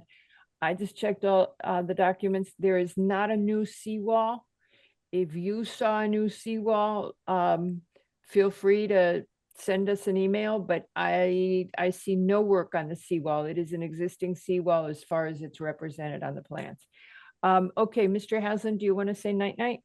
I don't want to say, do you want to make closing comments now? Because I'll get in trouble. Yes, hold on a second, Mr. Haslam. Mr. Leroux? Madam Chair, I'd just like to make a point of clarification. The ZEO did not take an actionable decision. The ZEO provided the commission comments in regards to the site plan of what he thought the regulation and the interpretation of where the setbacks would fall in his opinion. You are the authority on the interpretation of the regulations, so you can disagree or agree with the. No, we know that. But he did not make an action. I just want to make sure for the record that that's clear, that there was no action taken by the ZEO. But I thought there was a previous action when they, under the prior ZEO, that set the yards. Am I incorrect? There was a variance granted in which the setbacks that are being presented here are substantially similar. There you go. And the yards were similar. So at that time, the ZEO then, who was Jody Couture, would Yes. have made a call. And that is what I'm assuming, that we have had two ZEOs look at this and say, this is how we read this, and make that recommendation to the I will commission. just say the subject of that variance was the front yard setback, and the distances of the house that was proposed to the water are closely similar to this. So it's the inferment that there is A consistency. front yard. Yeah, it's the front yard setback. I mean, we're discussing where's the front yard, where's the rear yard. And Mr. Couture, I don't know why I'm doing that. Mr. Couture must have viewed it the same way and made a similar recommendation in 2018. And the ZBA for that matter, but And the ZBA. So that's why I'm kind of assuming that there's some continuity here, unless our fact base or the commission as a whole views it differently. Mr. Lowe. Yeah, my recollection was that this, that the most recent ZEO was really. Jim Lunny. Yes, well, we don't like to use names, I thought, but anyway. Oh, no, it's published data. I know, I'm kidding. That it was more of a confirmation that he reviewed it and confirmed it. That's kind of, I didn't have a sense that there was some renewed No, we're saying the same thing. exhaustive analysis. No, exactly. We're saying the same thing. 2018, the variance was sought, and here are your yards. Well, I'm sorry to belabor this, but I thought you were saying that two different people came up with the same conclusion and were. No, because the second person came along and said, oh, here's what happened in 2018. Yeah. Kind of thing. Patrick, would you say that's correct? And I think that's correct. accepted it, right? Right. Well, again, I don't want to use actionable words here is something that I'm No, we get it. to. We get it. I mean, the ultimate decision is the commission. We interpret our regulations. We are the final interpreter of our regulations. We got that. We know that. Y'all know that, right? But we had two people look at it. So I'm kind of going, and the reason I think we're harboring on the reason for this is somebody said, well, your ZEO made a mistake. It's not a mistake. It's an interpretation. It's a judgment call. And there is an interpretation that one side is considering as the appropriate one. There's an interpretation that 2 to 3 professionals within town hall have thought was appropriate. And at the end of the day, ours is the Solomonic moment where we look at what it is and we say, yes, we agree with or don't. But I have been going with the assumption that 3 different professionals have looked at it with fresh eyes and went in that direction. Patrick, is that unfair? No, that's exactly what I say. I Okay. just, again, my point was that if the ZEO issued a permit, that would have been an action. His opinion is an interpretation, is a comment to you all, and so Right. again, there's a distinction there. And the ZBA as well. Correct. The ZBA did act, so Right. that means that the ZBA accepted something that was put before them. Now, they didn't have a reason to question it. Nobody said, hey, what do you think about these yards? Okay, Mr. Haslam, do you want to say goodnight? I think that would be appropriate. Thank you for your time. Thank you, sir. We'll see you shortly. All right, so we will continue this application and we will let you know when it's being rescheduled. Hopefully, once we have heard from Deep and everybody's had a chance to read all the material. Thank you. All righty. And so now, Mr. Basili, we are going to the public hearing. Hello, ready to go. All right, I just have to get the last person out. Okay. All righty. And with that, we open the public hearing. Who's representing the applicant? Don't know. I don't see the name in the, if somebody's here If representing someone's here 19 for Livingston. 19 Livingston, kindly raise your hand. 19 Livingston, kindly raise your hand. I can't remember who's representing it. Hold on. Soundview is the engineer. Hmm? Soundview is the engineer. They're not here. Okay.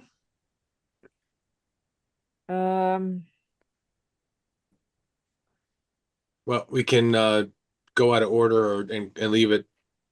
I guess the question is, does the commission want to open this, or do we want to The applicant's a Louis Barocco Morocho. Morocho and agent. Yeah. Yes, Oscar Avali is the agent. Yeah. 19 Livingston Place. If you are here to represent that application, kindly raise your virtual hand. Kindly. Okay. What is your preference? It's a must open 6-4, so we better open it today. you better, yeah, I was just gonna say that we're not gonna have a meeting between No. now and then. So Okay. So we can open will- it and continue. take no testimony. Okay. So this application at 19 Livingston is hereby opened. This is for a final site plan and special permit to construct a new 2-family residence, a new driveway, parking in the front yard on an undersized parcel at 19 Livingston Place in the R6 zone.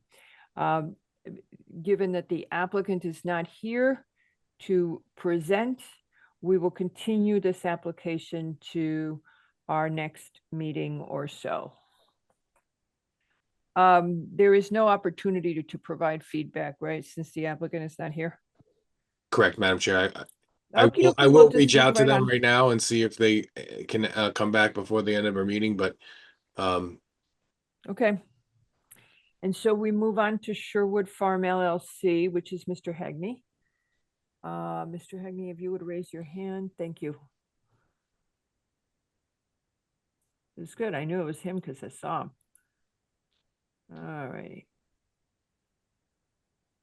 All right, there's Mr. Hagney. Sherwood Farm LLC for a final site plan and special permit for a proposed rebuilding of a previously fire damaged cottage for storage and office space with a proposed covered deck for use by an existing commercial nursery, which would further exceed 150,000 cubic feet. And this is in the, this is at 10 Sherwood Avenue and the RA2A and X flood zones. Mr. Hagney. Thank you, Madam Chair. Good evening, members of the commission. For the record, Tom Hagney on behalf of the applicant.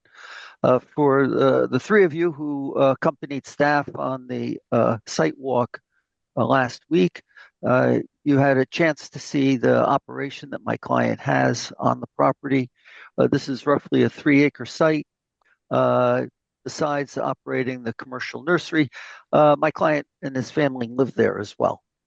And it's fairly separate in terms of how they operate the commercial nursery versus how their home and their yard.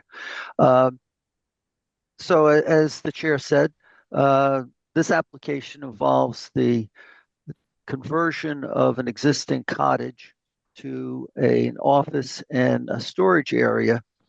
My client's father was living in the cottage. It had a fire. He's moved to other quarters now, and the cottage has sat there for a couple of years. They've been thinking, how could they use this? They currently have a home office in the house, and they were looking to have this as a separate use for them.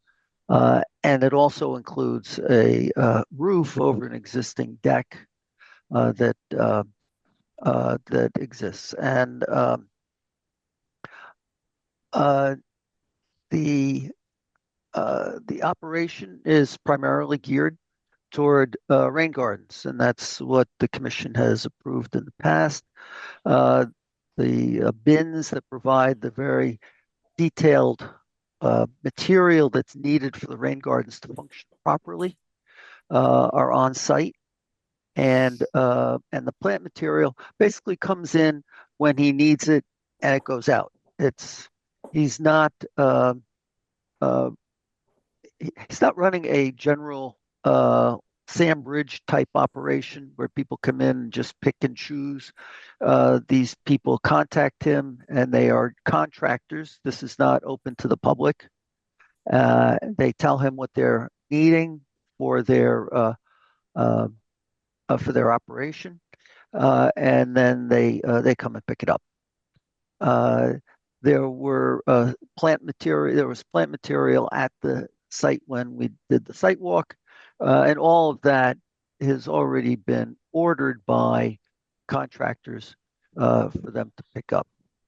And this is done as part of the rain gardens and general landscaping around the property that the people are developing and need the rain garden as part of their drainage system. And that's really what he's doing there and has done this for quite a few years. If you have a rain garden that's being installed in town, it's very likely that the material that went into installing that rain garden came from my client's property. And there was a question about wood piles wood being sold on the front gate to the property. That was his children doing that for gas money, $5 a bundle. I've told them to avoid any issue that has to stop. Of course, he still employs his children in the office, and I think a few of you saw his son there while we were doing the tour. So that's really all I have for you. This is not I think a major, either a major operation or certainly not a major application. And my client looks to accommodate his customers when they ask for something more than just the rain garden material and plants that are the primary focus of his business. Mr. McRae. Mr. Hegney, thank you for the opportunity to walk the site.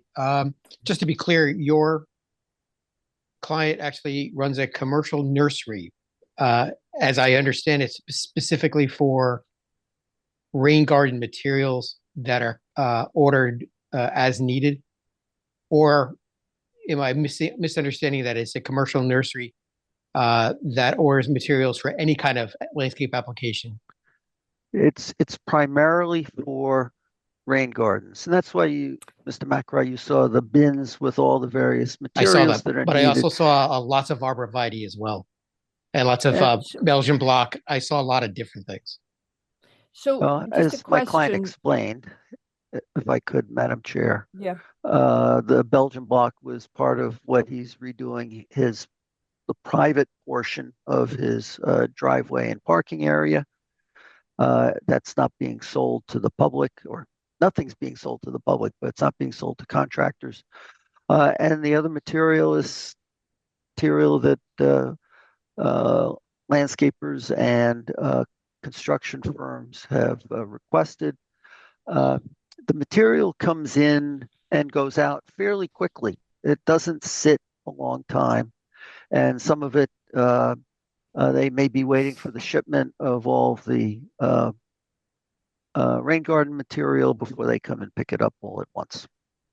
So that's okay. Great. That's how he operates it. I have a couple of different applications here. Hold on a second. I'm yeah. not done yet. You're gonna go into 2019. Okay, thank you. That's what I was hoping.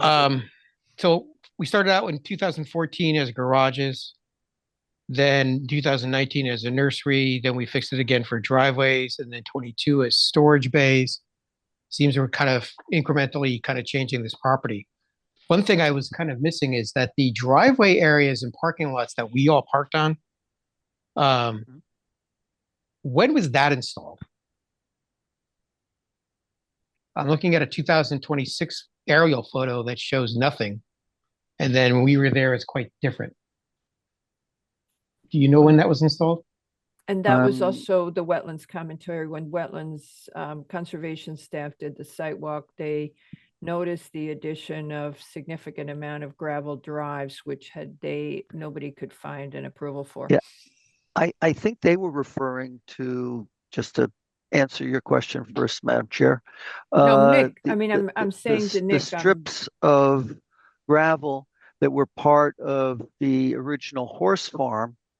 And No, those not those that. were shown on the No, not that. on Opposite the side. survey.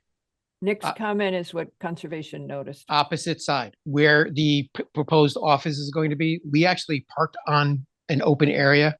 That's true, and that's where plant material would be unloaded and wait for pickup, where we parked on the wood chips. Okay, so We'll what I'm park trying right to there. get to is, in 2019, we did driveways for the nursery, and I remember that it's a long driveway going down to the back of the property. My question is, the area where we parked is new. When was that installed? That's been part of the. Perhaps if we could bring that up on the screen from the April material that we submitted, if that's available for staff to bring to the bring up on the screen. Okay, while they're doing What that, specifically are you looking for, Mr. Hegney? For in April, we submitted a presentation. Okay, April presentation. Material Okay. For April, I think it was April 14th. 14 maybe? Okay, let me go look. It was April 14th. Yes, Tracy. Okay. So while she's doing that, a quick question. I got it, Tracy.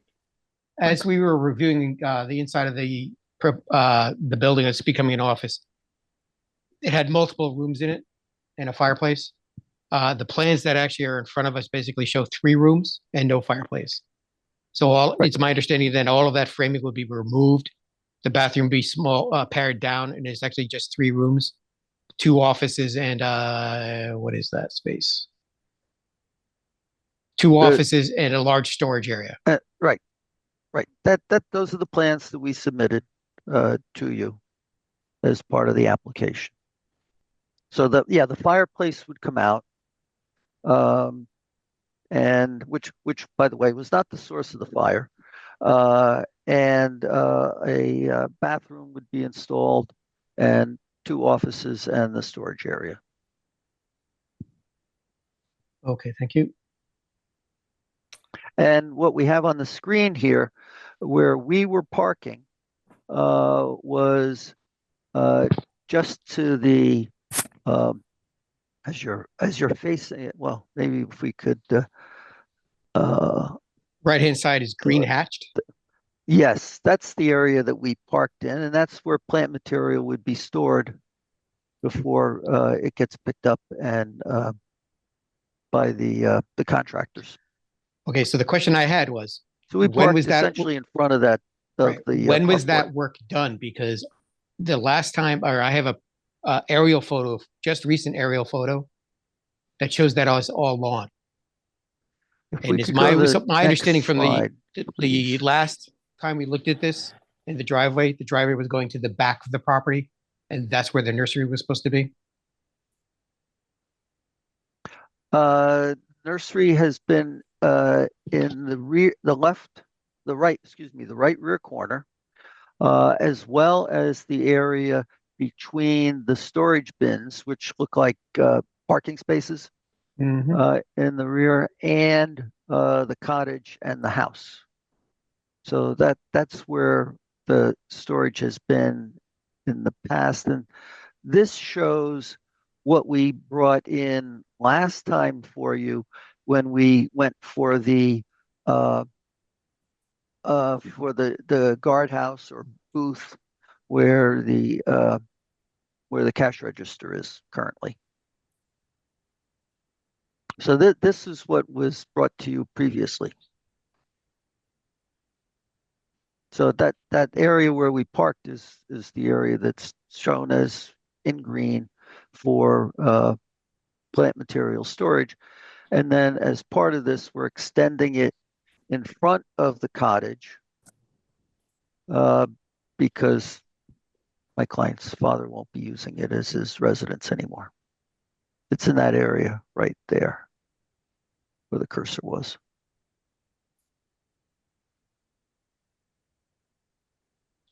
Okay, great. Thank you, Mr. Hagan. Thank you, Mr. McRae.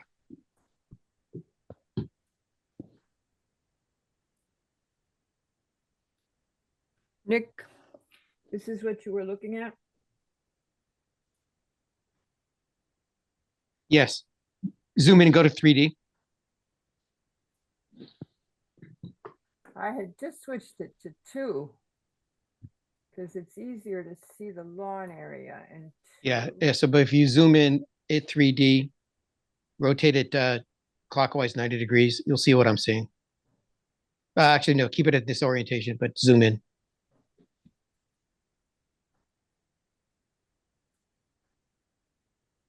for the record, this is a Google Earth image of 10 Sherwood Avenue. What's the date on this, do you think? Looks 2026, like right? this is 4 years ago. 22. So it was post the 2019 approval. And what's the date of the? We also, Okay. Okay, so the one I'm looking at actually is 2026. There is a way you can change the dates on it, and I figured it out the other day and I don't remember. You can switch data entry, I wonder if it's here.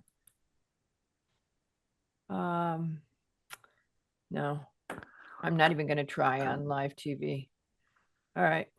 see, that was part of, so the area that you're referring to, Mr. McRae, around there, that's shown as lawn, that was part of our submission in November of 21 that did include that to be used as a nursery area rather than Nick, just maintaining it as lawn. So what I would suggest is, Nick, if you could take a screenshot of the aerial that you have with the date, we will have our GIS guy also find it, and we'll put it into the public record, because right now we're doing outside the public record. So we should have your image into the public You got record. it. I'll take care of it immediately. Okay, Mr. Lowe. Yeah. Oh, Patrick, I'm sorry. Patrick wants to talk. He gets We only have aerials till 2022. So if okay. if And Nick will Google just has send a screenshot, and as long as we can put it into the public record and the source, right? correct. Okie doke. Okay, Mr. Lowe. Yeah, somewhere in this, in the materials, there was mention that the sign for the firewood was still there, and I just, if it is still there as a kind of a roadside advertisement, I wonder if that shouldn't be removed. Happy to remove that, Mr. Lowe. That was just an observation. It seems that a previous commission approved a very specific use or line of business, and for your client. And I wonder if it's your position that your client is adhering to the letter of that approval, and if not, and your client has expanded their business beyond the provision of wetlands and rain garden materials. I wonder if you could comment on the zoning acceptability of such expansion. And if I could just read the application of Thomas Hegney from 2022, it is a specialized nursery. It doesn't say a commercial nursery, it says a specialized nursery for the propagation and sale of wetlands plantings geared toward the installation of rain gardens. There's no mention of general contractor needs. So to Mr. Lowe's question, if you would, okay, why are you cursing, Mr. Hegney? It's too early at night. I'm looking for my piece of paper that I dropped on the floor. Okay, so if you would answer Mr. Lowe's question, because he said a narrow it was a very narrowly defined approval. And Mr. Lowe then asked you if this had morphed. You didn't use that word. I used it yesterday, but I appreciate you've used it twice since I used it. And I always feel complimented when you pick up on new vocabulary. Okay, good.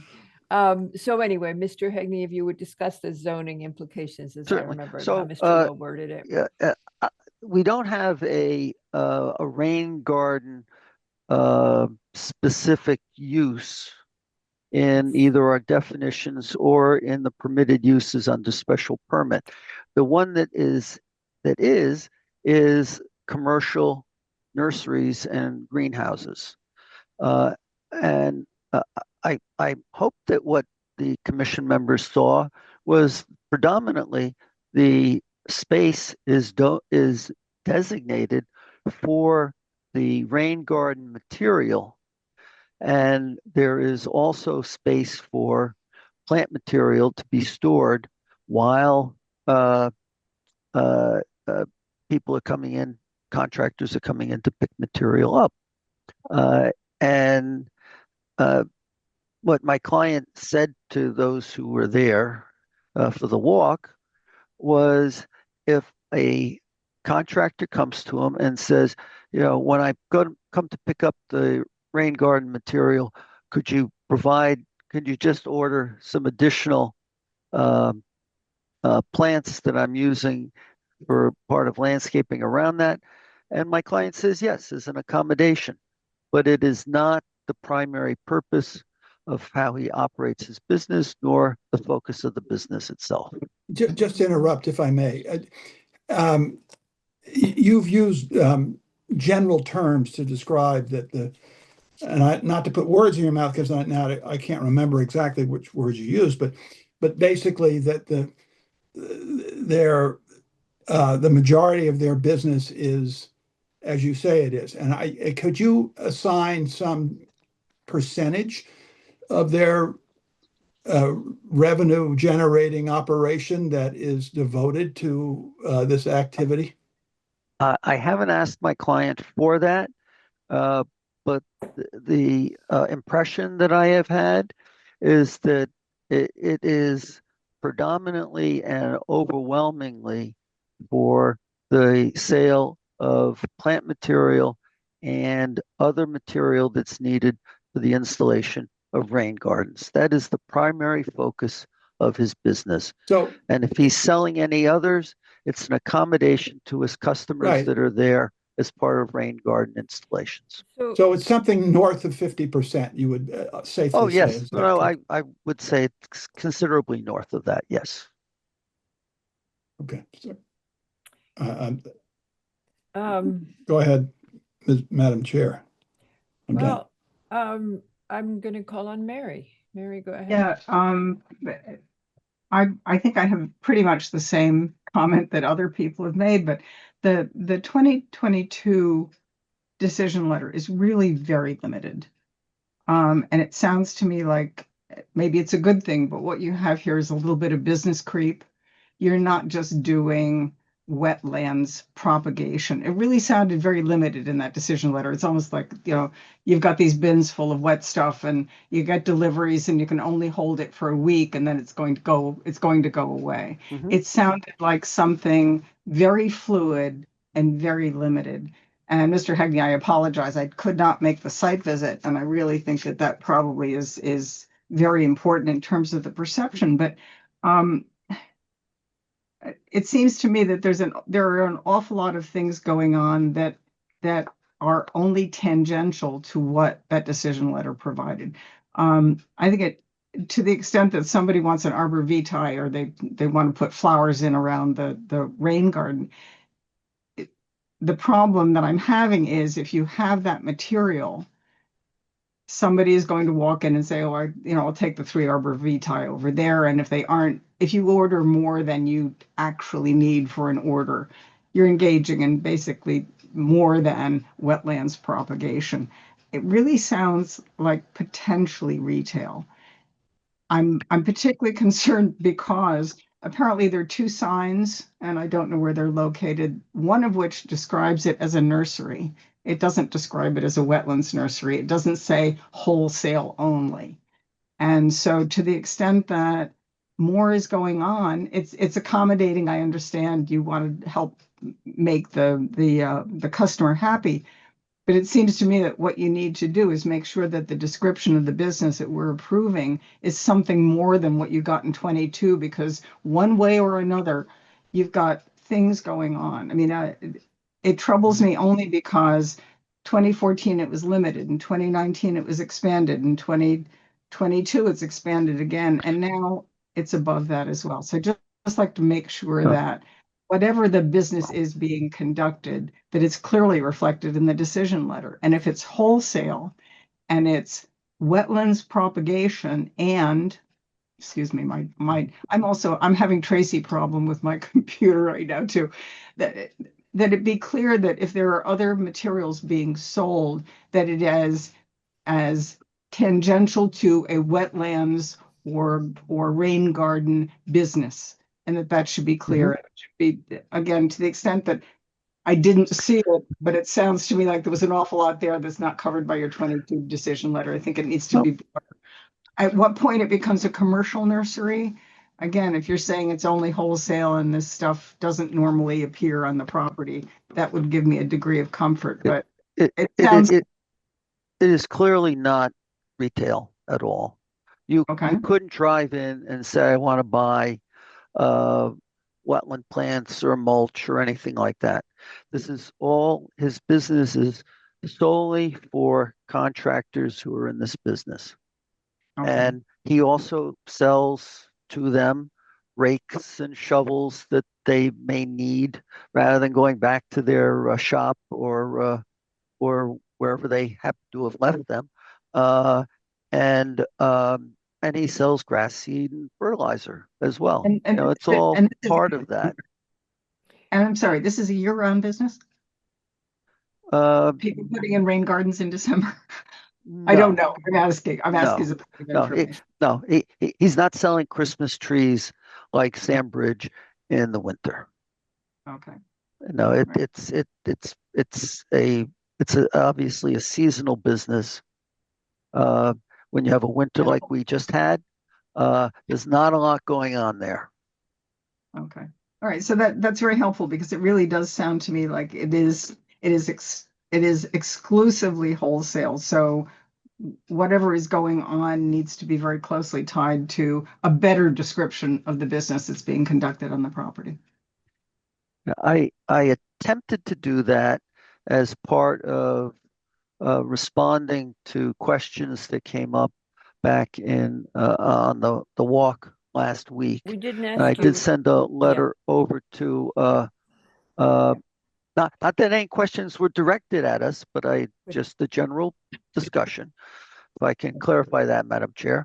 And I did send a letter to Bianca, which I believe made it to the packet. It made it clear that it's installing rain gardens and landscaping in and around rain gardens and does not sell to the general public.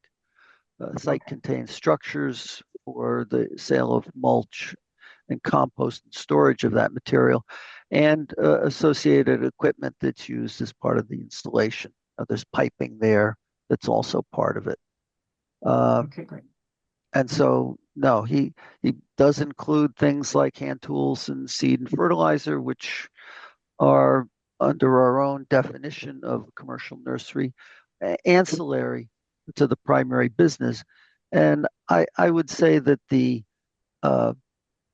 any of the non-wetland rain garden plant material is really ancillary, just like selling the tools that contractors need when they stop by his business. So just finally, that sounds like a lot of very useful language. In the 2019 letter, it talked about the stock not being held for more than a week. I assume that's no longer feasible. It's no, pretty much the stock, if it stays for longer than a week, he is not running his business efficiently. It's the material comes in and the material goes out. That's why we didn't see an awful lot there when we did our site walk. Okay. It's very strong inventory management. That's inventory management is how businesses No, either it's how succeed or they fail. remain efficient, holding on to inventory. But their business is one of getting it in and getting it out. That's Okay. Yeah. Okay. Thank you. Thank you, Mr. Hagney. Brooks? Thank you, Ms. Jenkins. Yeah, I was wondering whether we have any guidance in terms of this ancillary term that's been used.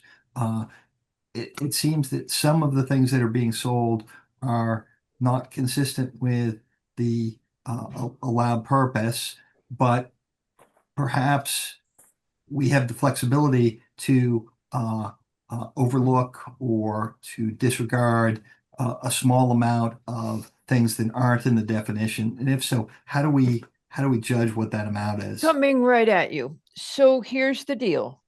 Section 6511 defines a commercial nursery and what a commercial nursery can do. And a commercial nursery may sell on site items besides what you expect: trees, shrubs, flowers, and other plants.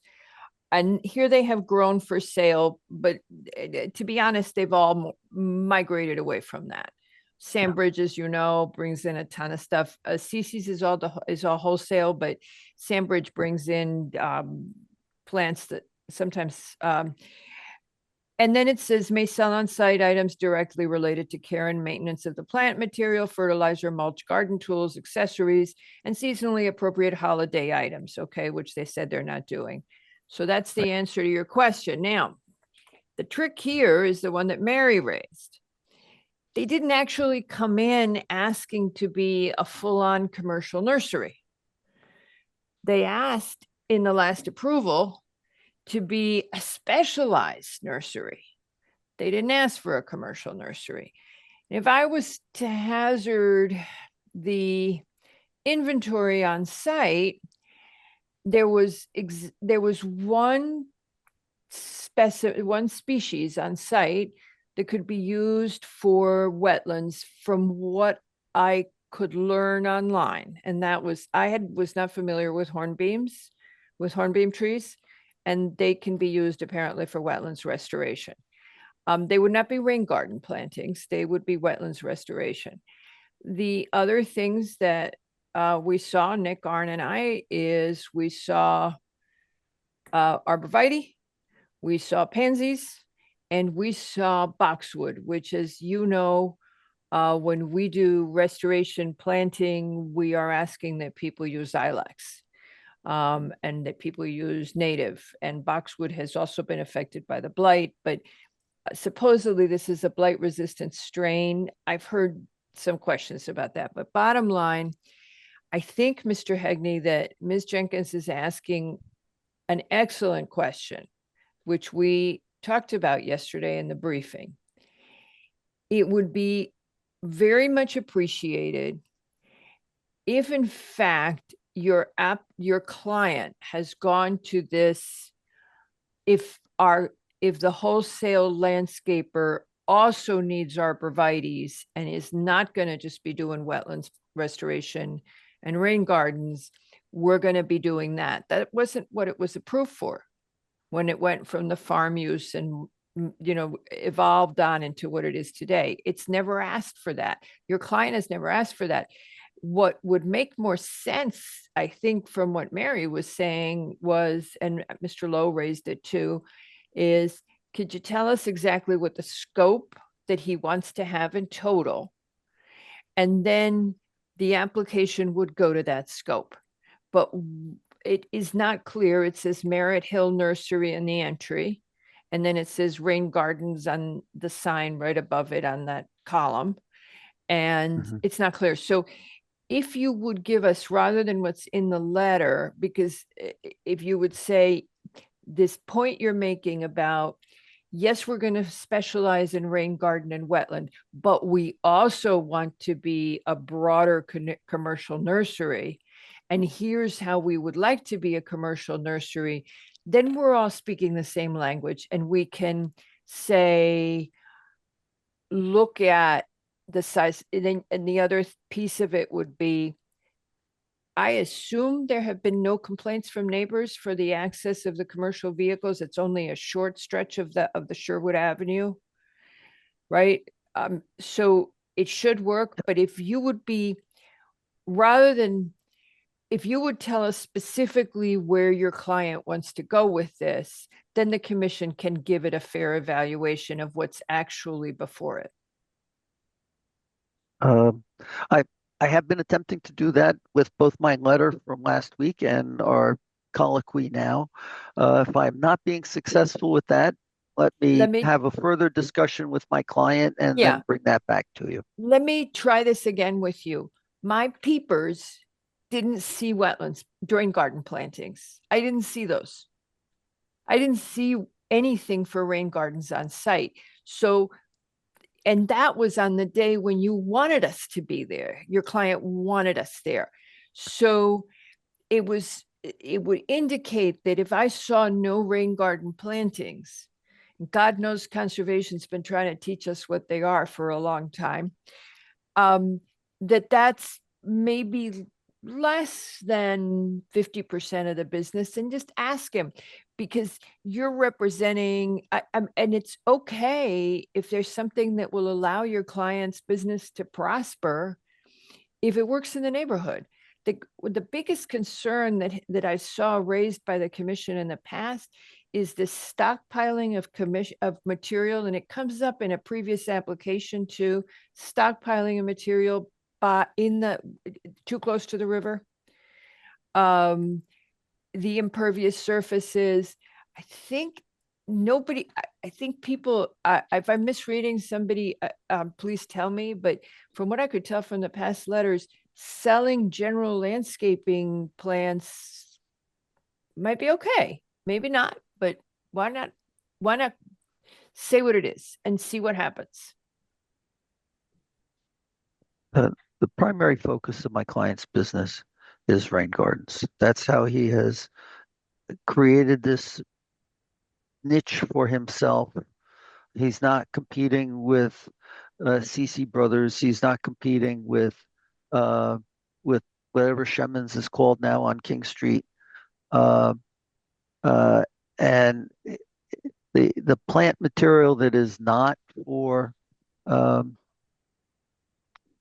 rain garden construction and implementation is really an accommodation. And I will speak with my client, and I think Mr. Lowe was looking for percentage or breakdown, but we can certainly provide that as part of our further discussion on this.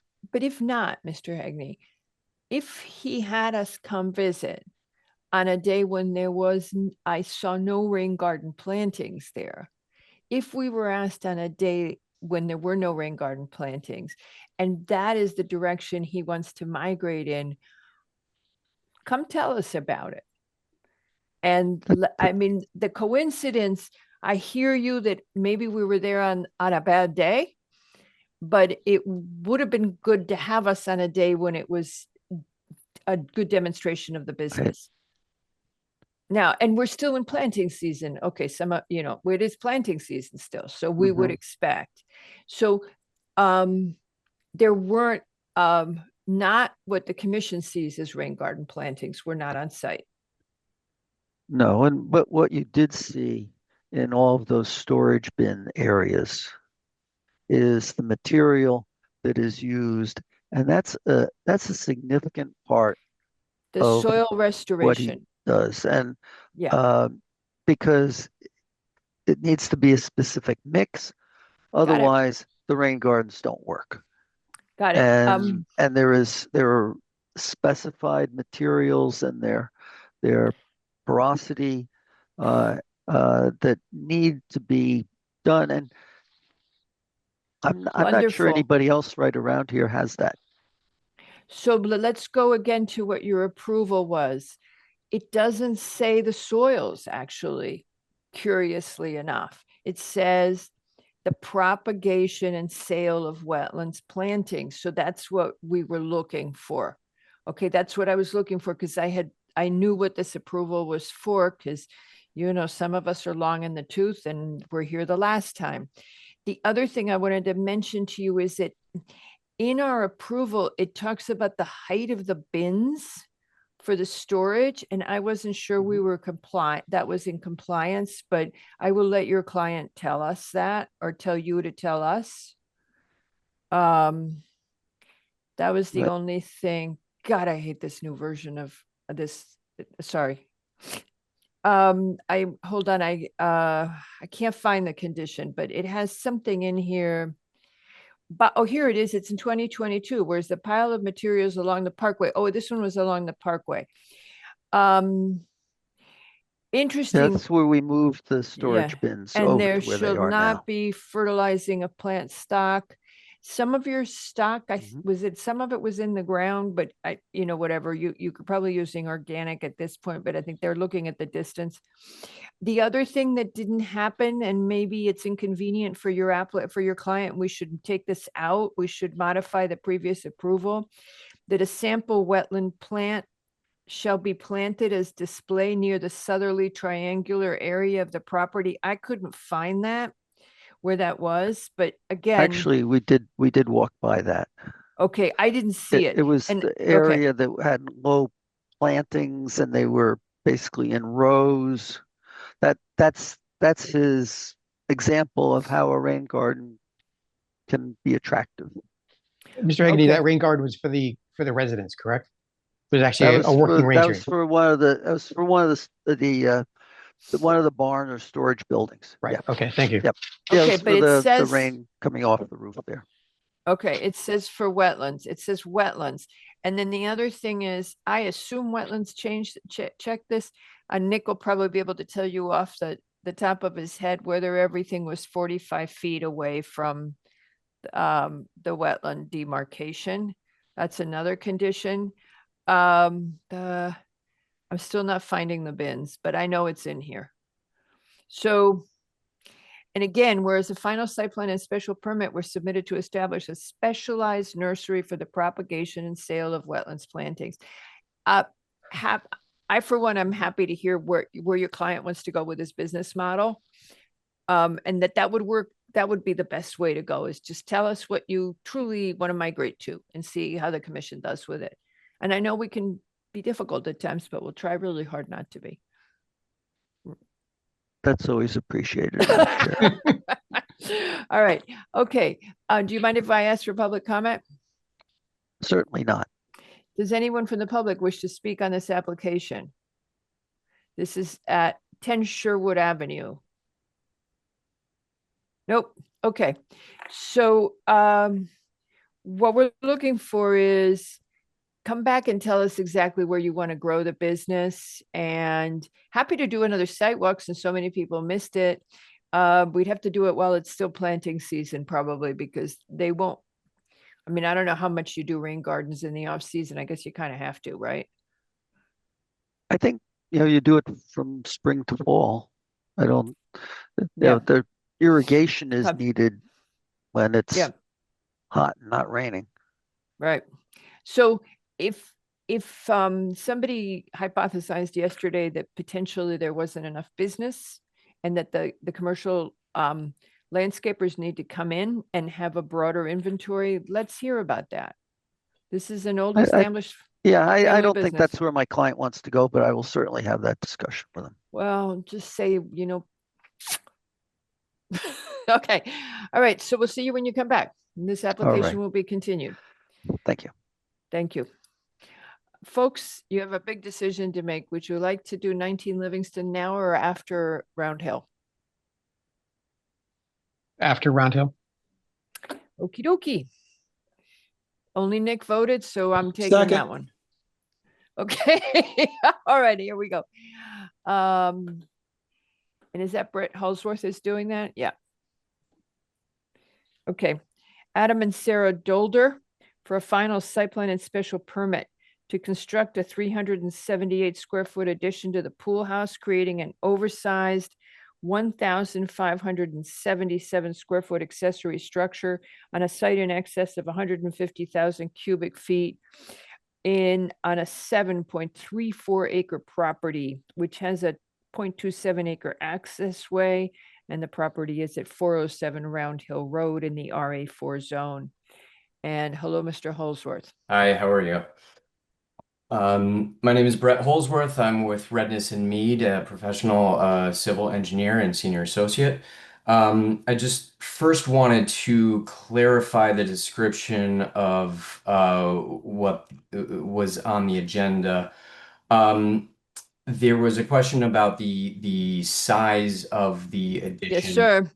Much confusion. Yeah, I do apologize. The sheet that describes the FAR and the square footage was labeled as built, but that was the proposed total.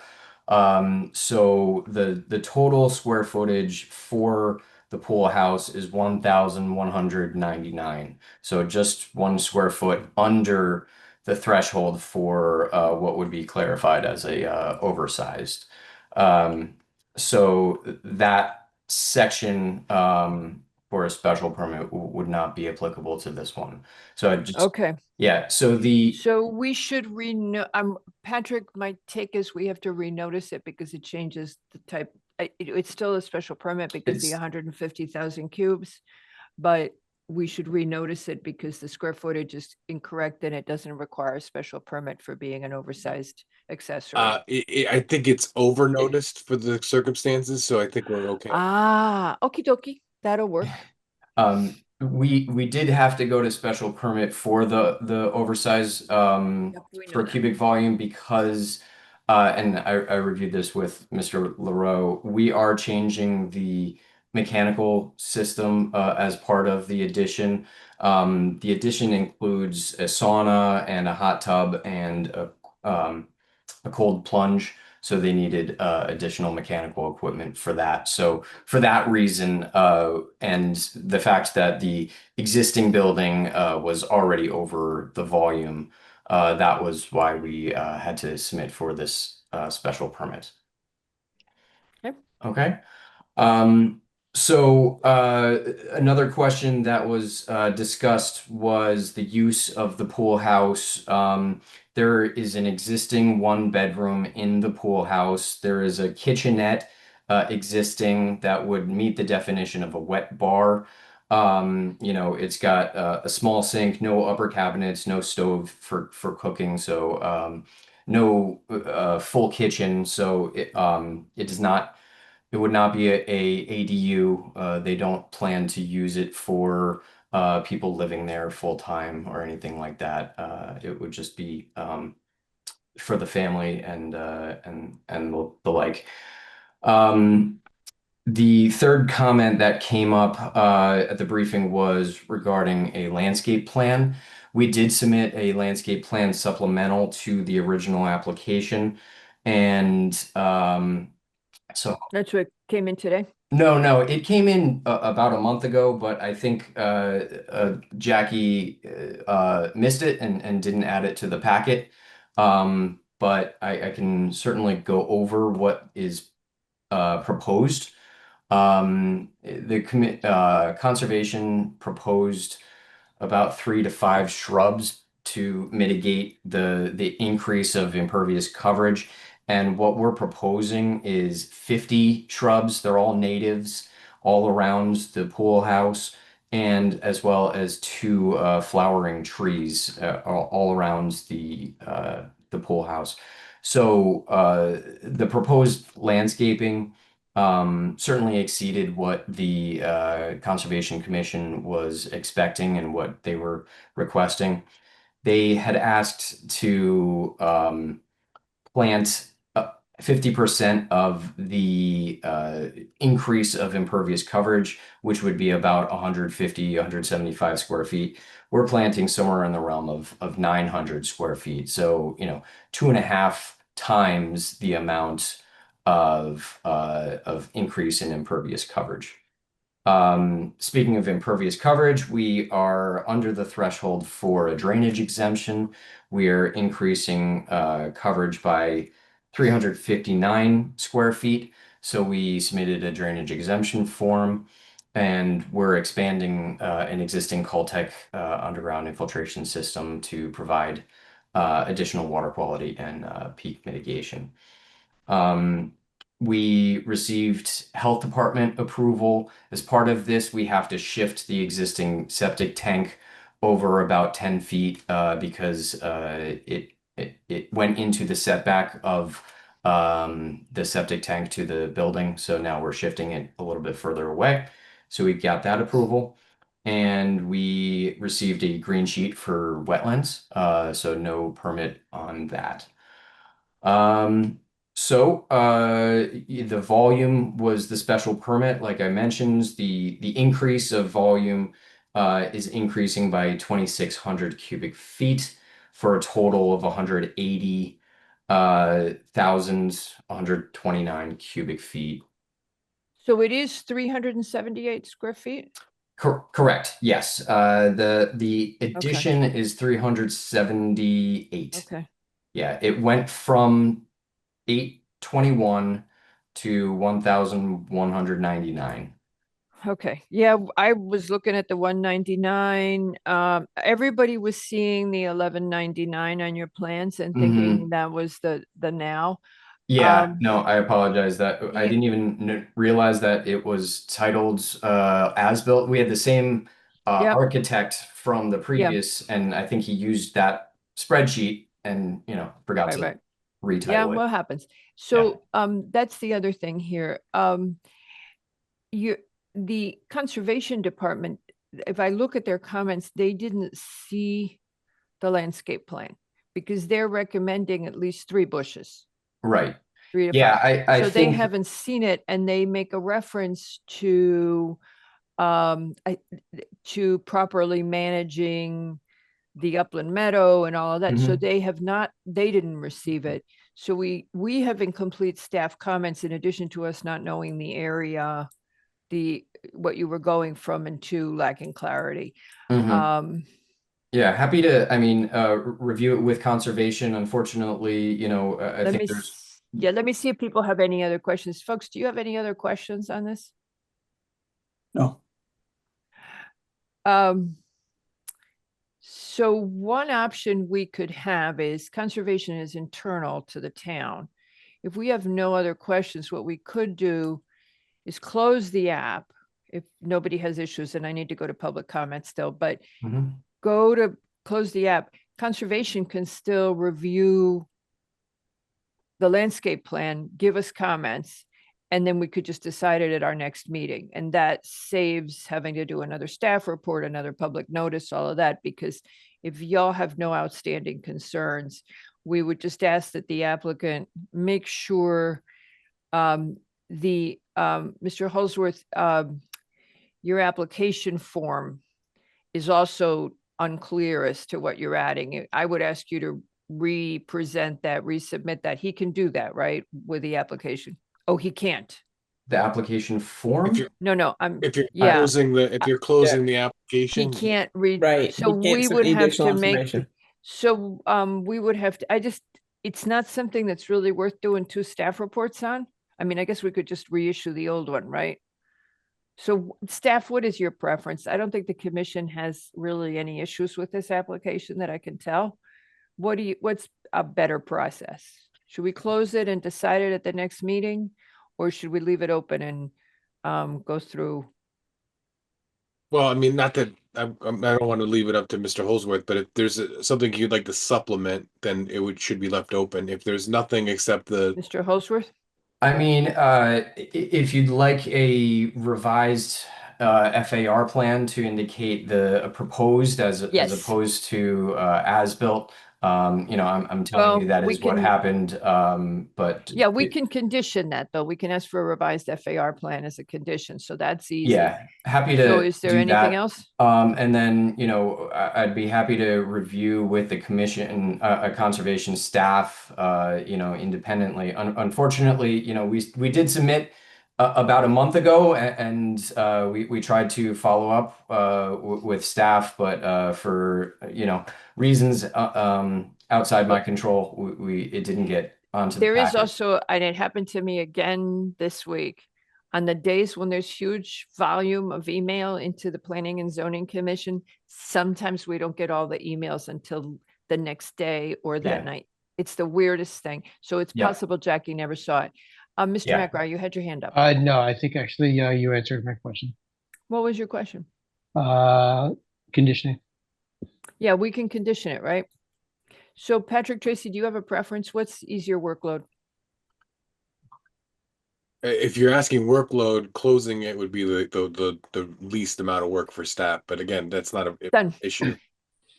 No, but this is a minor thing, right? As long as they've got some landscaping and we get conservation's opinion, I mean, 378 square feet, it doesn't need to be. Does anybody from the public wish to comment on this application? Kindly raise your virtual hand. Anybody from the public?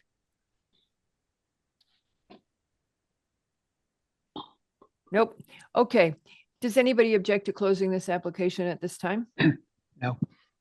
This application is hereby closed. However, I would suggest we not make a decision tonight. Okay, so Thank you, Ms. So we'll come back next Nope. hearing, or Nope, you don't have to come back. That's what we're doing. We're okay, trying to save so you guys. We're trying to save you the work. okay, great. Okay. Now, if you wanted to touch base with conservation, you could. Yeah, as I'll definitely long reach out as to them You can, independently. Yeah. but you can't change your plan. Nope, nope. Okay. I like what we have, and I think it Okay. supports what their comments were already. Okay. So So no new information that we can receive, but conservation is able to say yay or nay to us, and then we would condition. that works Okay. for me. All righty. Okay, thank you very All much, right. sir. Thank you.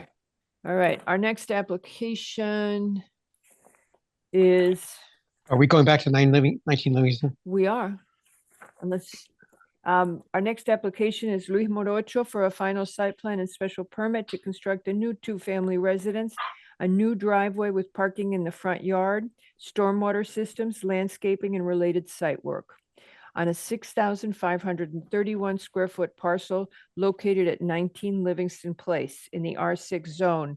For the record, I will note that we opened this application at the beginning of the public hearing and continued it as the applicant was not present. The applicant has now joined us and we will now be hearing him. Mr. Ovalle. Good evening. I apologize about not being present at the beginning of the meeting. But I'm here. So we addressed the comments from the former meeting that we had, and there are some things and some information you gave us regarding conservation and engineering. I think Juan Paredes already addressed with you guys, planning and zoning, the issues with the site plan. We have a meeting with him and with the site engineer. And also we addressed the items with conservation. We haven't sent this information back to you guys, but we have that ready. If you want, I can even share my screen and show you what we have. I think at the first meeting, the main concern was the screening because of the parking at the front yard. So yeah, I think we address all those comments. Okay. Nick, do you want to address the parking in the front yard? Yes, let's actually, if staff could bring up the landscape plan. I would say that the landscape plan is not suitable for our review. I see species and callouts, but I don't see it on the plan. I don't know what's really the hedge at the front. That's the required screening. I really don't know what that is. And I'm seeing something in the back in this colored rendering that look like trees, but I'm not too sure what that is. Very specifically, in the back area, the top of the page in this view, there is a very large existing tree. I believe a 48-inch or 46-inch oak that's not attended to here. It's my understanding that's shared with the neighbors on the other side, Sumter and Miller. On the soil and erosion control plan, there should be some kind of protection for that. and a discussion with the neighbors as to its ongoing protection. We talk about actually parking in the front yard. It seems that actually this probably would work, but I think actually we may be trying to look for vehicle maneuvering just so we can make sure that actually people can get in and out without crazy calisthenics, and if we could reduce some of that surface area in the front. You've got 2 garages, so that's 2 inside and 6 outside. Is that correct? 4 outside. 4 outside. Okay. So if you don't need all of that space, it'd be great if some of that could be removed and more landscaping provided in the front yard. And it looks like it's all pervious asphalt. Is that correct? Yeah, it is pervious. Okay, great. The landscape plan, who actually developed that? I don't know, somebody developed that for the owner. Okay. But So what we usually look for is actually, you've got the planting schedule. It shows call outs for the species, so on and so forth, but it doesn't reference anything on a plan. Okay. And that's what we really would be looking for. Okay. We can put all those references. And we already addressed, I think, the other comments from conservation, so you're gonna have an updated plan with all the call outs. Okay. And then Nick, did you talk about the stockpile? I didn't hear you. No, I didn't actually. As part of the soil and erosion control, the engineers actually put the stockpile area under the drip line of the oak tree. That's for during construction. So they've got to actually indicate a different location for that. Stockpile actually would be unsuitable in that location under that mature tree. It's all going to be all about that mature tree.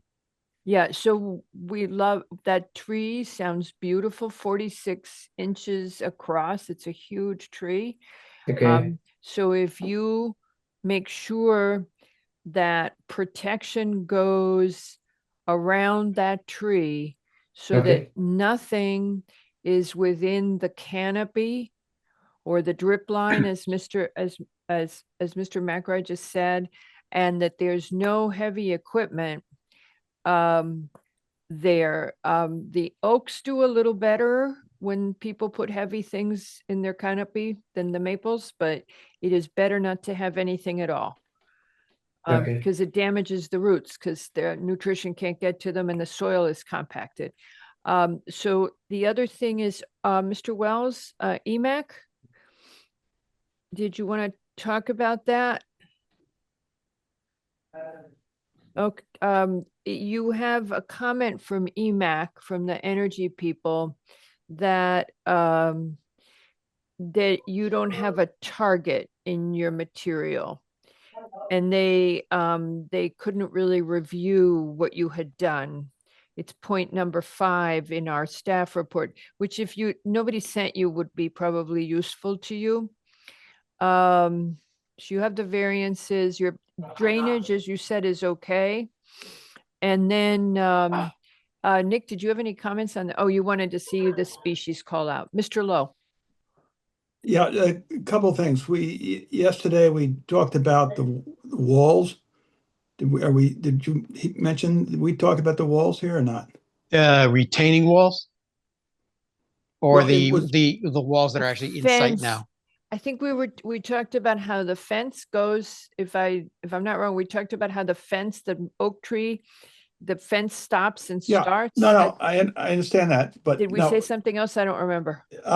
I wrote down the list of issues: the screening in the front yard, walls, the oak tree, and the landscape plan. Now, I just haven't heard anything about the walls. Maybe there's nothing to discuss. I don't remember. Does anybody else remember? Yeah, this would be the southern retaining wall that you were talking about, or is this the actual walls that are actually in the site now?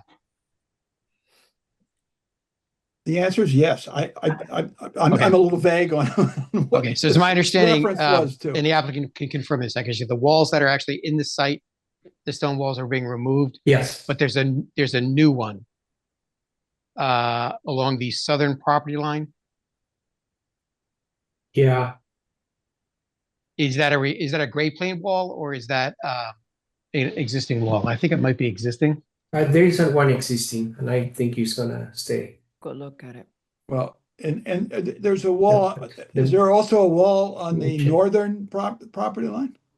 No, Me- there's not. No, that I remember, no. What is that?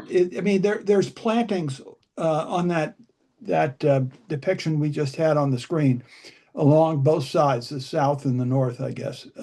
I believe that's a fence, but then again, Okay. to your point, That's Mr. okay. Lowe, actually, that plan's not suitable. So Yeah, so, okay, and then I would, did we get the height of these plantings in the front that's serving as the screening? and again, no, gonna it's be not on the landscape plan. No, in the schedule, we have heights for those. What are they? What type of planting? Okay, we are going to have, hold on 1 second.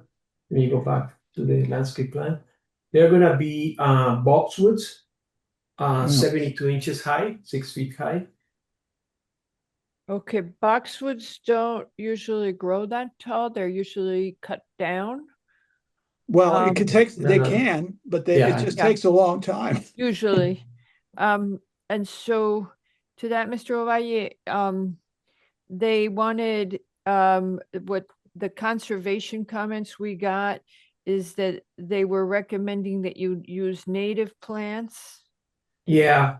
and perennials and try to eliminate grass in favor of native plants. Yeah. I know the boxwoods work well for screening, but the American hollies and the ilex also work well.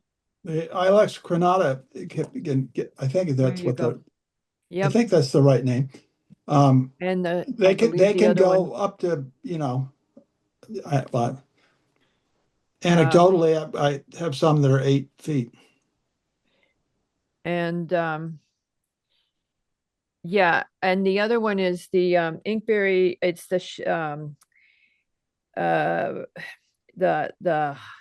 shamrock. Well, you can look it up, and actually the staff person who worked on this would be happy to give you guidance.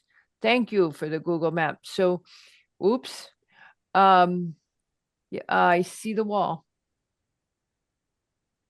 Okay, so you can work on that. Mr. Lowe, I think you're talking about these walls, right? Well, I referenced that because I drove by Yeah. yesterday morning, but And you talked about the walls, and the rest of us didn't. You had I had well, no, forgotten no, them, but so- I'm pretty sure that was part of your litany, the short list of issues. Yeah, sorry. No, don't be sorry. That's why I brought it up anyway. Okay.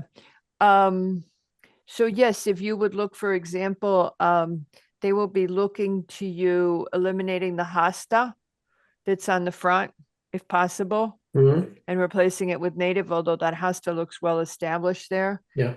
But anyway, you can work with the person on our staff that did the landscape plan, that did the application. That would be Patrick. Okay.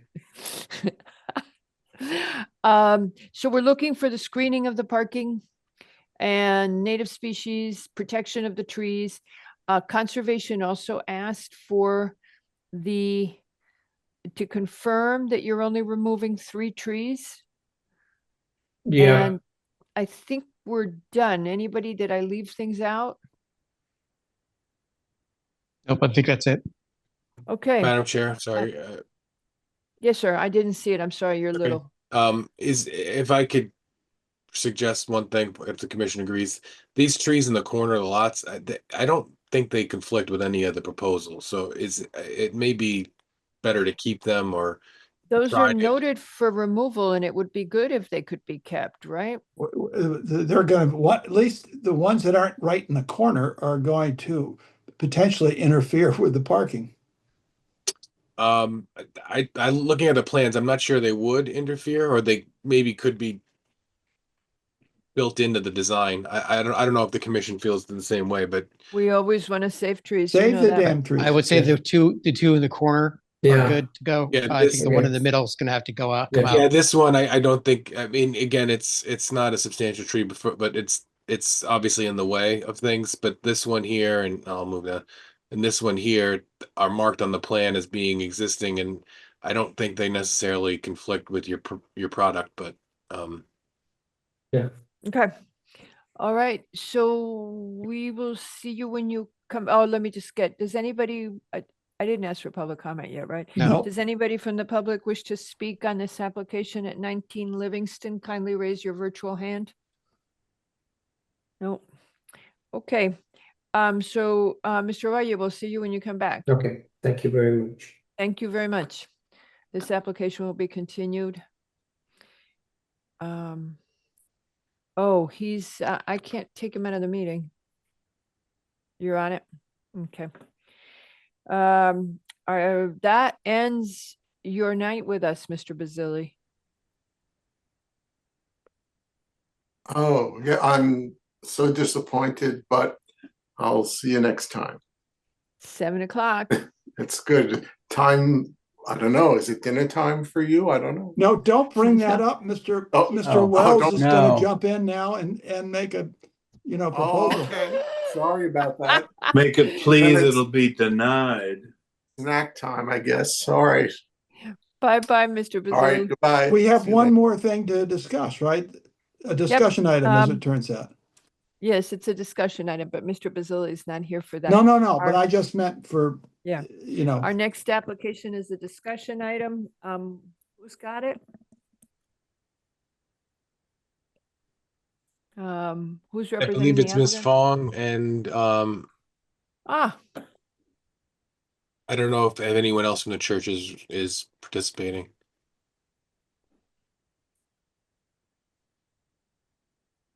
And Tony, I have Tony DeAndrea. And you have him? You can keep him. and I'm going to I can't get him. he's probably listening, so. Yes, he is. That's why I said it. If I didn't think he was listening, I wouldn't bother giving him a hard time. What's the point? Okay, Mr. DeAndrea and Ms. Fong. Okay. We have a proposal from you to construct a 1,110 square foot indoor addition to the playground area with associated work on a 1.112 acre property at 37 Lafayette Place, which is in the RMF zone. And this is the First Presbyterian Church of Greenwich. And this is a pre-app review. The commission had basically one comment yesterday, which is, are you changing enrollment? It says in your submission, you're not changing any of the programming. Are you changing enrollment? Are you changing the traffic circulation? Are you changing anything else? We are not. I could read my narrative, but I could just jump to that Oh, part. sure. You Sure. wanna No, hear- you you want to hear the whole yeah, thing? Sure. As long as it's less than 20 minutes, they'll listen to No, you. is this the same narrative that you had such trouble reading, Madam Chair? Did I had such trouble reading? Wasn't that the one with the print, the font? Oh, yeah. The one with the green ink. Oh, Ms. Fung, that was so hard to Okay. read. I don't know what was with my computer. I got through it, but boy, something warped. Okay, go ahead and read it. Okay, It's less than a great. page. Okay. Go. Madam Chairman and members of the Planning and Zoning Commission, once known as Collier Center and donated to the First Presbyterian Church by former longtime member Bud Collier in the 1960s. I don't know if you remember the game show To Tell the Truth. To Tell the Truth. And he donated to our church. It is a gingerbread style house located on 37 Lafayette Place. We do not have signage on the front of the school because of security reasons. But it has been home to the First Presbyterian Church nursery school for almost 70 years. First Presby serves thousands of children, often including generations of children within the same family. We currently have 127 children enrolled in 11 classrooms, 26 teachers, and 2 administrators. Highly regarded as in Greenwich as a private school feeder to one of the top 2 nursery schools. First Presby is a cornerstone of the Greenwich educational landscape. To continue to offer the best possible early education for our students, it has become apparent that we need additional indoor space for them to move, play, and interact. Over the past several years, we've been challenged with keeping the children engaged and active during inclement weather days, especially this year. We explored the possibility of transforming the existing space within our facility. However, we simply do not have the room to repurpose without impacting our current operations. Because of this, we determined that adding a new room is the best way to preserve what is so special and unique about our facility while moving toward an updated and reimagined nursery school space. A gross motor space in our nursery school building is what our teachers believe the children in our care need most acutely. It will be used on a daily basis with an intentional curriculum and our constant goal to help children lay a foundation for later success and in academics and everyday activities. Under the guidance design of our architect, Eric Baker, this new room will offer a spacious indoor area for children to use in rain, snow, or shine, augment our playground, allow children to enhance gross motor, fine motor, social and emotional and teamwork, safe risk-taking, etc. This addition also serves as a primary throughway to the playground. Currently, only 3 classrooms have direct access to the playground, and so the other children need to walk through a classroom to get outside. So this eliminates that problem. Most importantly to note, the location is attached to the current building and within the current playground. It is not visible from the street. It's inside the current playground. The exterior finish has no change and will match the current stucco and green trim. There will be no change to the number of teachers, administrators, or children in the program, thus no change in parking or daily cars. The addition is to purely serve the current enrollment of the nursery school children. We have submitted the proper change forms to our Connecticut State Licensing Representative and we've reviewed it with the fire marshal. Because it is essential to keep the school year schedule without interruption, First Presby would like to implement this addition commencing July 2026 while the children are away on summer break. This timing would provide for the least amount of interruption to the children with the aim of completing the addition by December 2026. We thank you for your assistance and support with this exciting project. All our best. Thank you. Any questions from the commission? I understand that you're ready to, that you filed the final, that you're ready to go? Yes, we are. Okay. Any guidance from the commission at all? Mr. Wells? You're muted, Mr. Wells. Yes, sir. Sorry, Grandpa. Grandpa. Grandpa. It's your Grandpa Wells. your grandson is really going to enjoy this new space. I promise you. And my existing one is too. Yes. Just a suggestion, in your narrative, which Sure. is an excellent one. I think you say provide, is a feeder for top tier private schools. You might also want to say and provides excellent preparation for those children going to the Greenwich Public Schools. I agree. 2 of my children attended First Presby and went to Greenwich Public Schools. So yeah, yes, I will add that. Okay. That'd be a nice addition. Thank you. Sure thing. Okay. Do you need Tony for anything? We said you could keep him. Oh, okay. No, no, we're good. I don't think we have any questions for you. We'll see you when you come back with the application. Okay. I did ask for public comment. No. Not yet. Oh, I didn't? Okay. No, you asked for Oh. commission comment, I think, but Okay. Okay. Does anybody from the public who's mostly gone wish to speak on this application at First Presbyterian Church? All righty. Nope. Okay. Phew. So come back when you're ready. We don't have any Okay. guidance. All we're looking for is there is any impact, and doesn't look like there is. And the thing we always worry about is the kids being safe, that drop-off conditions don't change, and it Right. sounds like you're enhancing the safety. Yes. Great. Okay. Thank you very much. Have a nice Thank evening. you. Okay. Bye-bye. Bye-bye. All right, I hereby move approval of the April 28th, 2026 minutes. Second. Mr. Lowe has seconded. All in favor? Aye. Aye. All right.